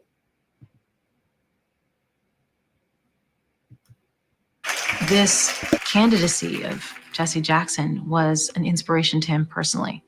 And I remember the fundraiser that my dad threw for Jesse Jackson. It was thrilling. It was a thrilling time to feel like a Black man could be in the White House. His support for the campaigns was not just his support for friendship. Once he saw it was possibility, remote but possible, he invested in the future. He offered the rope of hope. He offered what was possible. He never stopped giving, whether it was the civil rights movement, political leadership, or the universities. He never stopped giving. Around the time of the closing of the McCall Pattern Company, Lewis got a tip about an even bigger business opportunity. Beatrice International, an enormous global food company, was about to be sold. Lewis had the audacity to go for it, but he needed the financial backing of a businessman and company who were leaders in financing these deals. He reached out to Drexel, Burnham, and Lambert. He persuaded me at Hello when he accomplished at McCall Pattern, a company that I would have never bought because I didn't feel that strong about the industry. And the minute he showed me his plan for Beatrice International, he had me. In those days, the high yield piece of the business, though, was really dominated by Drexel. There wasn't anybody else of any significance that was in the high yield piece. And he needed that high yield piece for him to get his whole thing. That's what I was explaining earlier. In order for these big mega leverage buyout deals of the 1980s to be done, they needed access to capital. They needed access to capital quickly. And what Drexel Burnham Lambert did was created the junk bond market, where they can use junk bonds as equity to take down these big deals. And that's what led to not only Reginald Lewis taking down these big deals, but Henry Kravis, who the guy that's you see on your screen now, one of the founders of KKR. That's what they did to take down RJR Nabisco, a huge conglomerate that was created in the 60s. Mm. Wow. And you were telling us, is Nabisco the same one you were saying that used to be invested in tobacco back in the day, right? Right. So they were in the tobacco business at that time. Mm. But when they were bought by KKR, they basically sold off the tobacco unit to another equity firm. Interesting. It's That's crazy. why. Sorry, go ahead, Mike. No, I was going to say that's why you have this Nabisco and the cookies today. We're affiliated with cookies today, but they used to be in the tobacco industry as well. And just think about how that carries over. They're essentially cookies and tobacco. They're both in the preservative business, the chemical business, and they're able to, use those knowledge of decades to be able to leverage into other markets. So whether something becomes in vogue or becomes out of favor, they're still able to use that knowledge and leverage that across other business units and lines of enterprise to basically kill us. It's unfortunate. Sorry, my bad. Yeah, definitely. And also, before you move on, unrelated to this, if anybody want to know what happened to Toys R Us and why Toys R Us isn't around anymore, these same private equity firms in the 80s, like KKR and Bain Capital, that was started by Mitt Romney, they actually put a lot of debt on Toys R Us, but wasn't able to pay off that debt, which led to Toys R Us filing for Chapter 7 bankruptcy. FYI. Wow.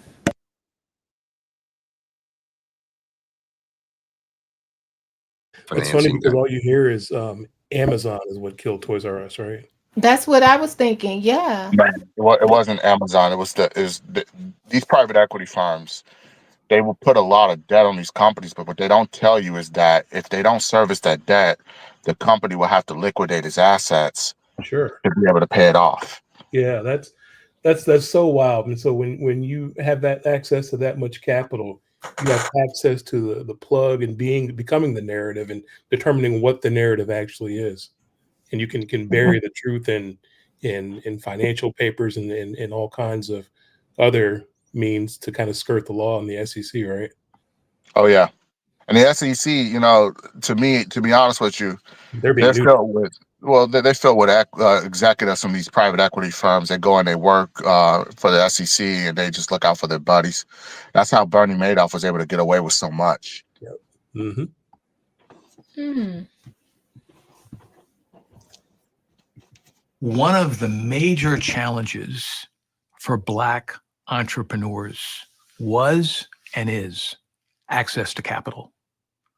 And what Reggie was able to do from some of the top financial firms in the marketplace was to articulate a vision and a rationale, and in fact, engender a level of credibility that people provided him with the capital.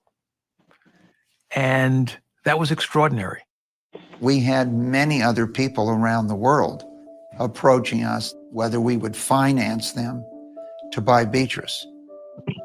It was clear that Beatrice International situation, that Reg knew it better than anyone. I think he knew it better than KKR, who owned the company at the time.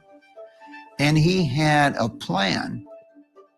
Reginald Lewis knew that if he was going to pull this deal off, the sale would be of historic proportions.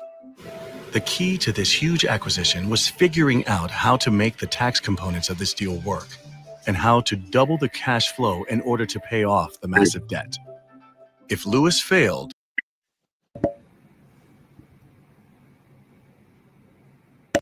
I'm sorry. I thought you were going to say something, Big Man. Sorry. he would lose everything. His bold gamble? Sell off parts of Beatrice International's worldwide operation at the same time that he was buying it. The deal closing process itself was full of drama.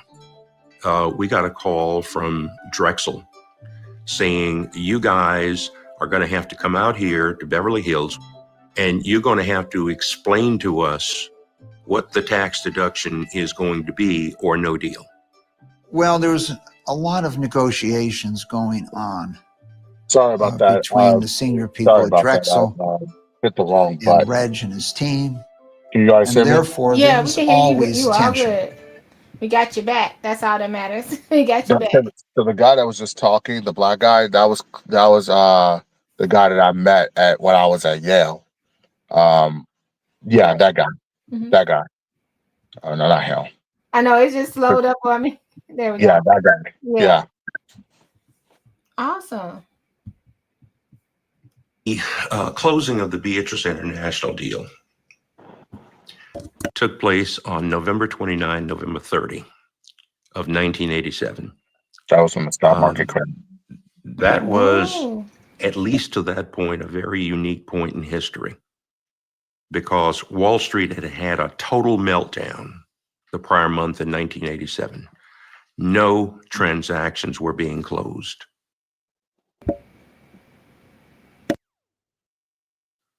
The fact that we were able to close a gargantuan deal, novel for its time, given its international character, was just, it was absolutely off the charts.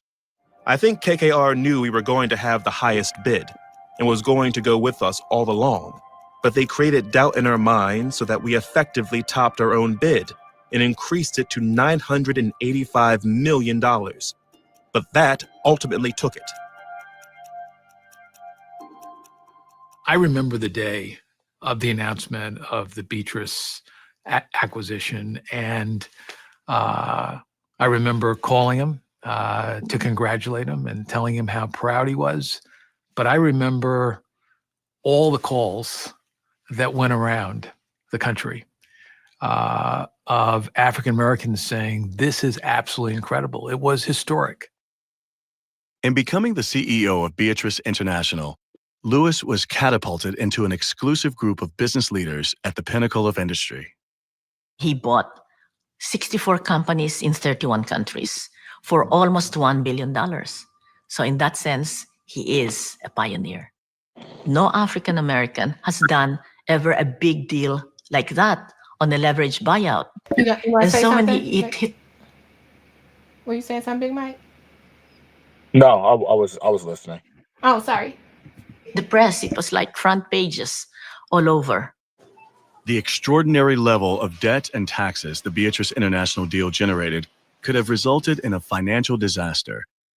But Lewis had the business acumen to prevent that from happening. He closed the deal and then immediately stepped up to the monumental job of running his global business empire. So when I was 9, my dad took me on one of his tours of his factories. We started off in Ireland at the potato chip factory, and then we went to Spain to the ice cream factory, and then we went to Belgium to the bottling company. And my dad talks to me and says, you know, this is the real business, Christina. This costs like 3 cents and they sell it for $3. He was like, this is the business. With his legacy firmly established, Lewis was in pursuit of the next big deal. He was starting to enjoy the fruits of his success when tragedy struck. It was around New Year that the biopsy came and he was diagnosed with brain cancer. I remember going home for Christmas and seeing my father not himself. He had lost a lot of weight. And he said, "It's serious, baby." And maybe a month later, he was dead.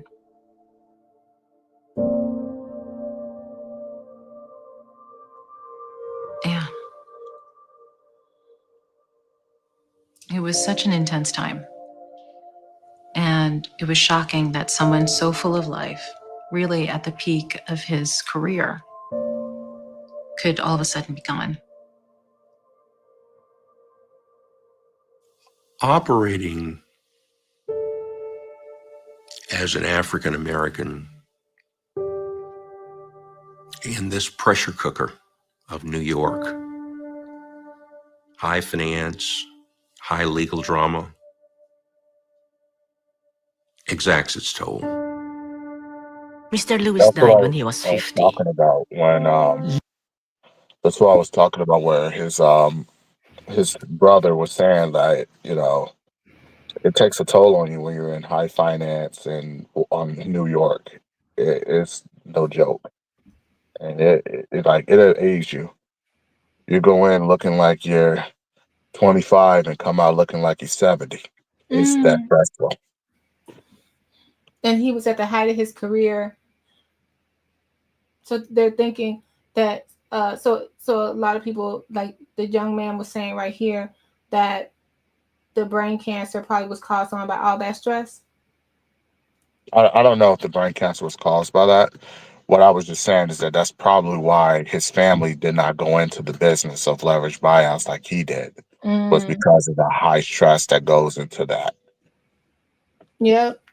Man, that is crazy. Generally, you also have to have a legacy to kind of leave that towards as well, and kind of put them and kind of groom them in that mold. So, yeah, that's going at 50 like that. That's such a young age relatively young age to do that. And if you think if he had 15 more years, how he could have positioned one of his children to be able to, at least in some capacity, continue forward with it. Yeah, and I don't think the work in there didn't cause the brain cancer, but I do believe that it may have escalated it, because of the fact that he's in that particular business trying to, make these deals in an industry that really don't like people like him. So yeah, I think it may have escalated it, because I mean, I was listening to the daughter talking about how she saw him and in the next month he's dead. Yeah, that was a lot of stress, especially like at the height of his career like that. I have to wonder. He died in '93. 3 years later, Ron Brown, who was a Commerce Secretary under Clinton, also died in kind of a plane crash of weird, um, circumstances. But I'm wondering if they ever crossed paths, and I'm sure they did, especially if Ron was involved with the Democratic Party and Rainbow Coalition and whatnot. But um, just wondering if their business dealings are ever in just wonder if they ever had a relationship in terms of that, because they were both two very smart individuals. Yeah, I actually forgot about no offense to anybody. I actually forgot about that Ron Brown. Yeah, it was definitely around the time when he had that plane accident.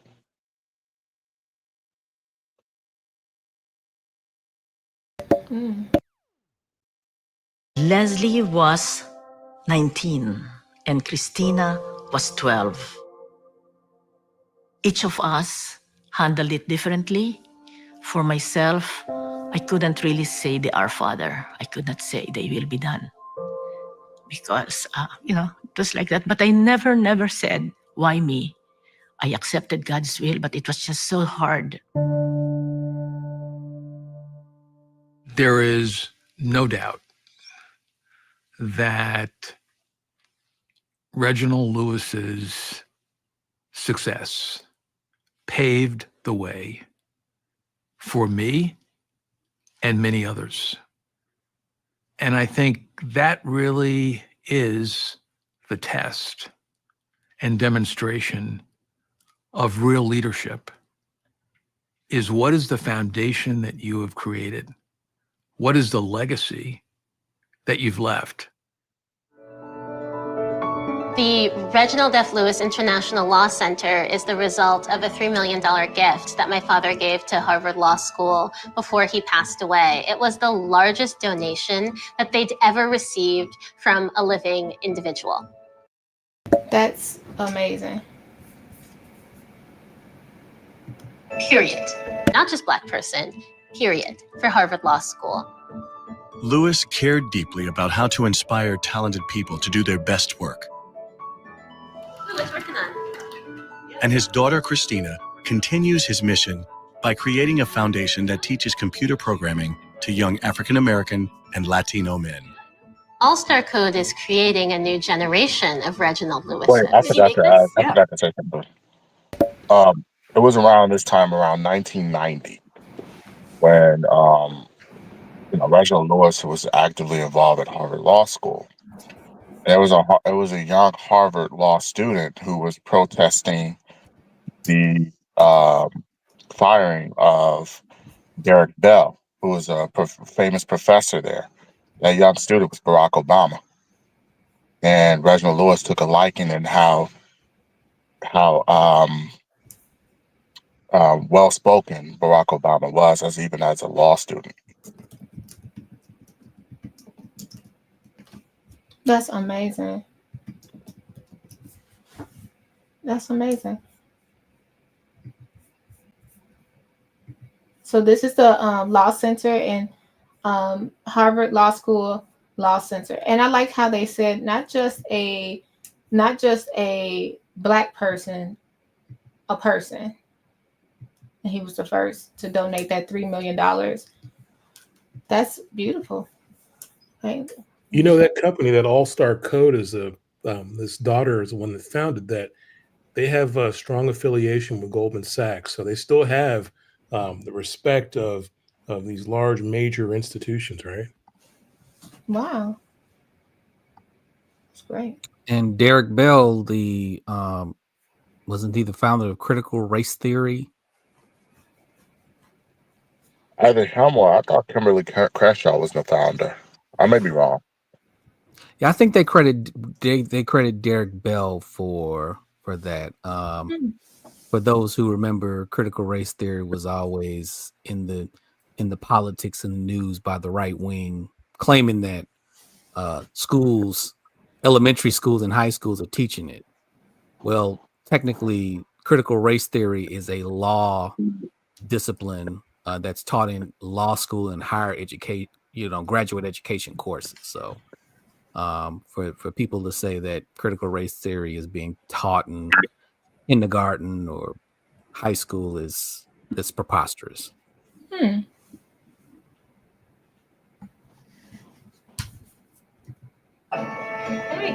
cool. We're also creating the next generation of coders, video game designers, and computer repairmen.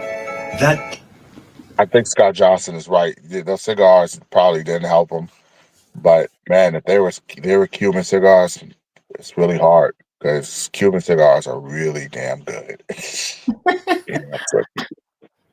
I've never had a cigar, but Yeah, I see people that cigars and booze. I mean, tobacco and booze. It's definitely a catalyst to all sorts of things that can be harmful. The abuse of both of those can definitely cause some damage for sure. Isn't that something? And those things are just readily available all the time. Pioneering spark of entrepreneurship. Go right ahead. I was gonna say on every corner. Yeah, yeah. It wasn't long ago that cigarette companies used to advertise. They don't do that anymore. I remember going into like the corner store and it'd be like the camel or the people on the beach, knowing they're not on the beach, smoking cigarettes. Yeah.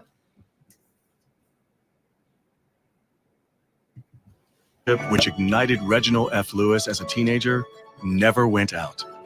Even in the face of adversity and extraordinary obstacles, he accomplished what few have been able to do. At a convocation speech at the University of New Mexico School of Law, he delivered a message of hope and determination. When we're confronted with a challenge or working against superior resources or superior odds, I frequently wonder whether what we're doing is worth the effort. And somehow I remember all of the people who went before who had even greater odds. So if there's one message that I would like to leave to the class of 1990, it is that you keep going to build a better society in America, to be a compassionate America, that you keep going no matter what. Thank you very much, ladies and gentlemen.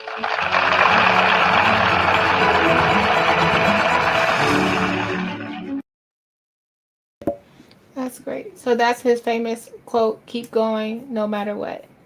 Reginald Lewis. And thanks for introducing me to him, Big Mike. I can't say I saw the book, but now I have to really get into the book. So thank you for sharing that. Hey, Mike, I have a question for you. Sure. If you wanted to get more of an understanding of the types of actions that were done at McCall and with the other company, Beatrice, under that he kind of helmed and initiated, the initiatives that he put forward, what would you recommend as a good resource to be able to kind of learn about, his strategies and philosophies and ways of doing business that would give you some kind of foundational aspects? I'm sure some of this is taught in some of these business schools as well, right? Yeah. So, I want to make sure I understand the question. You're asking, like, how do you learn more about the strategy that he used to? Right. So, yeah. Okay. So the things that he implemented, the things he employed, I'm sure that his, life's work is kind of a case study that's being taught in curriculum somewhere, right? I mean, aside from this book and the documentary that we see, I haven't really ran into anything, another book or anything that talks about, him and how he managed those companies. And it goes back to my original, the original question that Gardis asked earlier. And but as far as the strategy that he used in terms of the business strategy, yeah, the business schools talk about that all the time. But you know, with Reginald Lewis, I don't know if business schools are talking about how he himself managed those companies per se. I don't, but I typically just recommend people to read the book. Okay, cool. Hopefully, did I answer your question? To make sure I did. No, that's fine. No, I was just curious. I mean, it's funny, we see, all there's been so many different publications on, individuals like Warren Buffett and individuals like that, they have, all these different papers that are published. They have, their theories, they have all of their different, just, modus operandi, right? All that thing, all the things that are taught about them and that people can learn about and consume with them at the push of a button. We don't really find a lot on this on this individual outside of the book and the documentary, as you kind of mentioned. So that's just it's just kind of interesting that he was able to accomplish within a decade's period of time, and how monumental it was, and yet most people don't. Well, not a lot of individuals don't know about it that are from certain generations, I would say, or it's not Yeah. talked about a lot. So Agreed. But to learn more about his business strategy, there's a book that I recommend. It's not about him, but it's about the strategy that he used, called Merchant of Debt: the Mortgaging of American Business. And it talks about how, number one, how the leverage buyout boom was interesting, how a lot of people got rich, and also it goes into the specific deals as well. But unfortunately, his deals wasn't never mentioned in that book. I see. Well, thank you. And thank you, you guys. Big Mike, thank you so much. Do you have any final words about Reginald Lewis, Gardis, Big Mike, anyone? Gardis, Yeah, you work at District 148, right? Yeah, I do. Maybe this could be something that you can introduce to the students there. I could. This is like I said earlier, I'm actually a student because I'm just, I remember hearing about Reginald Lewis. This is the most in depth I've ever been in, this guy's life. He looks interesting. Watching the video and actually listening to, how you describe his business acumen was, something that I've learned today, because the one thing about me is my weakest my weakest suit is finances. So I'm not very versed in finance. So this has been an education for me. But I would probably have to either learn much more about him. I mean, obviously I can mention him as one of the great Black businessmen, of our time, but either that or I'd have to defer to somebody like you to teach the students about the value of Reginald Lewis. Okay. Well, I have weaknesses too. I'm not a tech guy, and as evidence of me having connection issues over the last couple of weeks when we were on live. Yeah, I'm just not a tech guy. I don't like it. To be honest with you, I still write with a typewriter. To be honest, I'm old school. Well, that's why we have to work together. Yeah, I think that's very classic. That's awesome. I want to learn more. Big Mike and Gardis, I'm going to send you an email. I want to know more, and I'm actually interested in knowing about Ben Chavis too, and the creator of Black Enterprise. I grew up seeing that face, but I forgot they're not telling people about him. Oh, Earl Graves just died. He died 5 years ago. But yeah, Earl Graves. He actually wrote a book called How to Succeed in Business Without Being White. But I wouldn't. I would recommend the book for principle, but I wouldn't recommend the book as far as like practical. Mm-hmm. And the reason for that is because it's a bit outdated. Mm-hmm. And you know, he wrote the book back in the, I want to say the early '90s. Mm-hmm. But it's again practical. I wouldn't recommend it, but principle I would. Okay. Y'all, I thank you for joining me this evening. This has been amazing. And I hope to see y'all next week. And thank you, Scott, for joining the chat too. Hey, thank you guys. I appreciate it. Stay safe, everyone. All right. Thank you. Keep closing those deals, Big Mike. Well, I think this may be it. I may retire after this. This is a headache. You made it sound easy. I know it wasn't, but it sounded pretty cool. Well, we need someone like you to take over. Hey, I could sell the heck out some Thin Mints. So I got you. Y'all have a great evening. All right. Take care. Take care. Bye, Gardis. Bye, Big Mike. Thank you. Y'all, Gardis and Big Mike. Like, what would I do without them? The education, like learning about Reginald Lewis. I learned something new from both of them every day. Thank you, Scott Johnson. I learned from you guys as well in the comment section. Cynthia, thanks for being here. George, everyone that was here, thank you so much. This was a great conversation. And don't forget, I put the link for the book, Why Should White Guys Have All the Fun by Reginald Lewis. Reginald F. Lewis and Blair S. Walker. But this is pretty cool. So we'll be back. You know, we're going to find something else to talk about. We have a lot of things on the list. And I appreciate you guys. Take care of yourself and each other and be kind to one another. See you soon. Bye. Commentary blue, commentary burgundy, commentary, commentary blue, commentary, comment burgundy blue.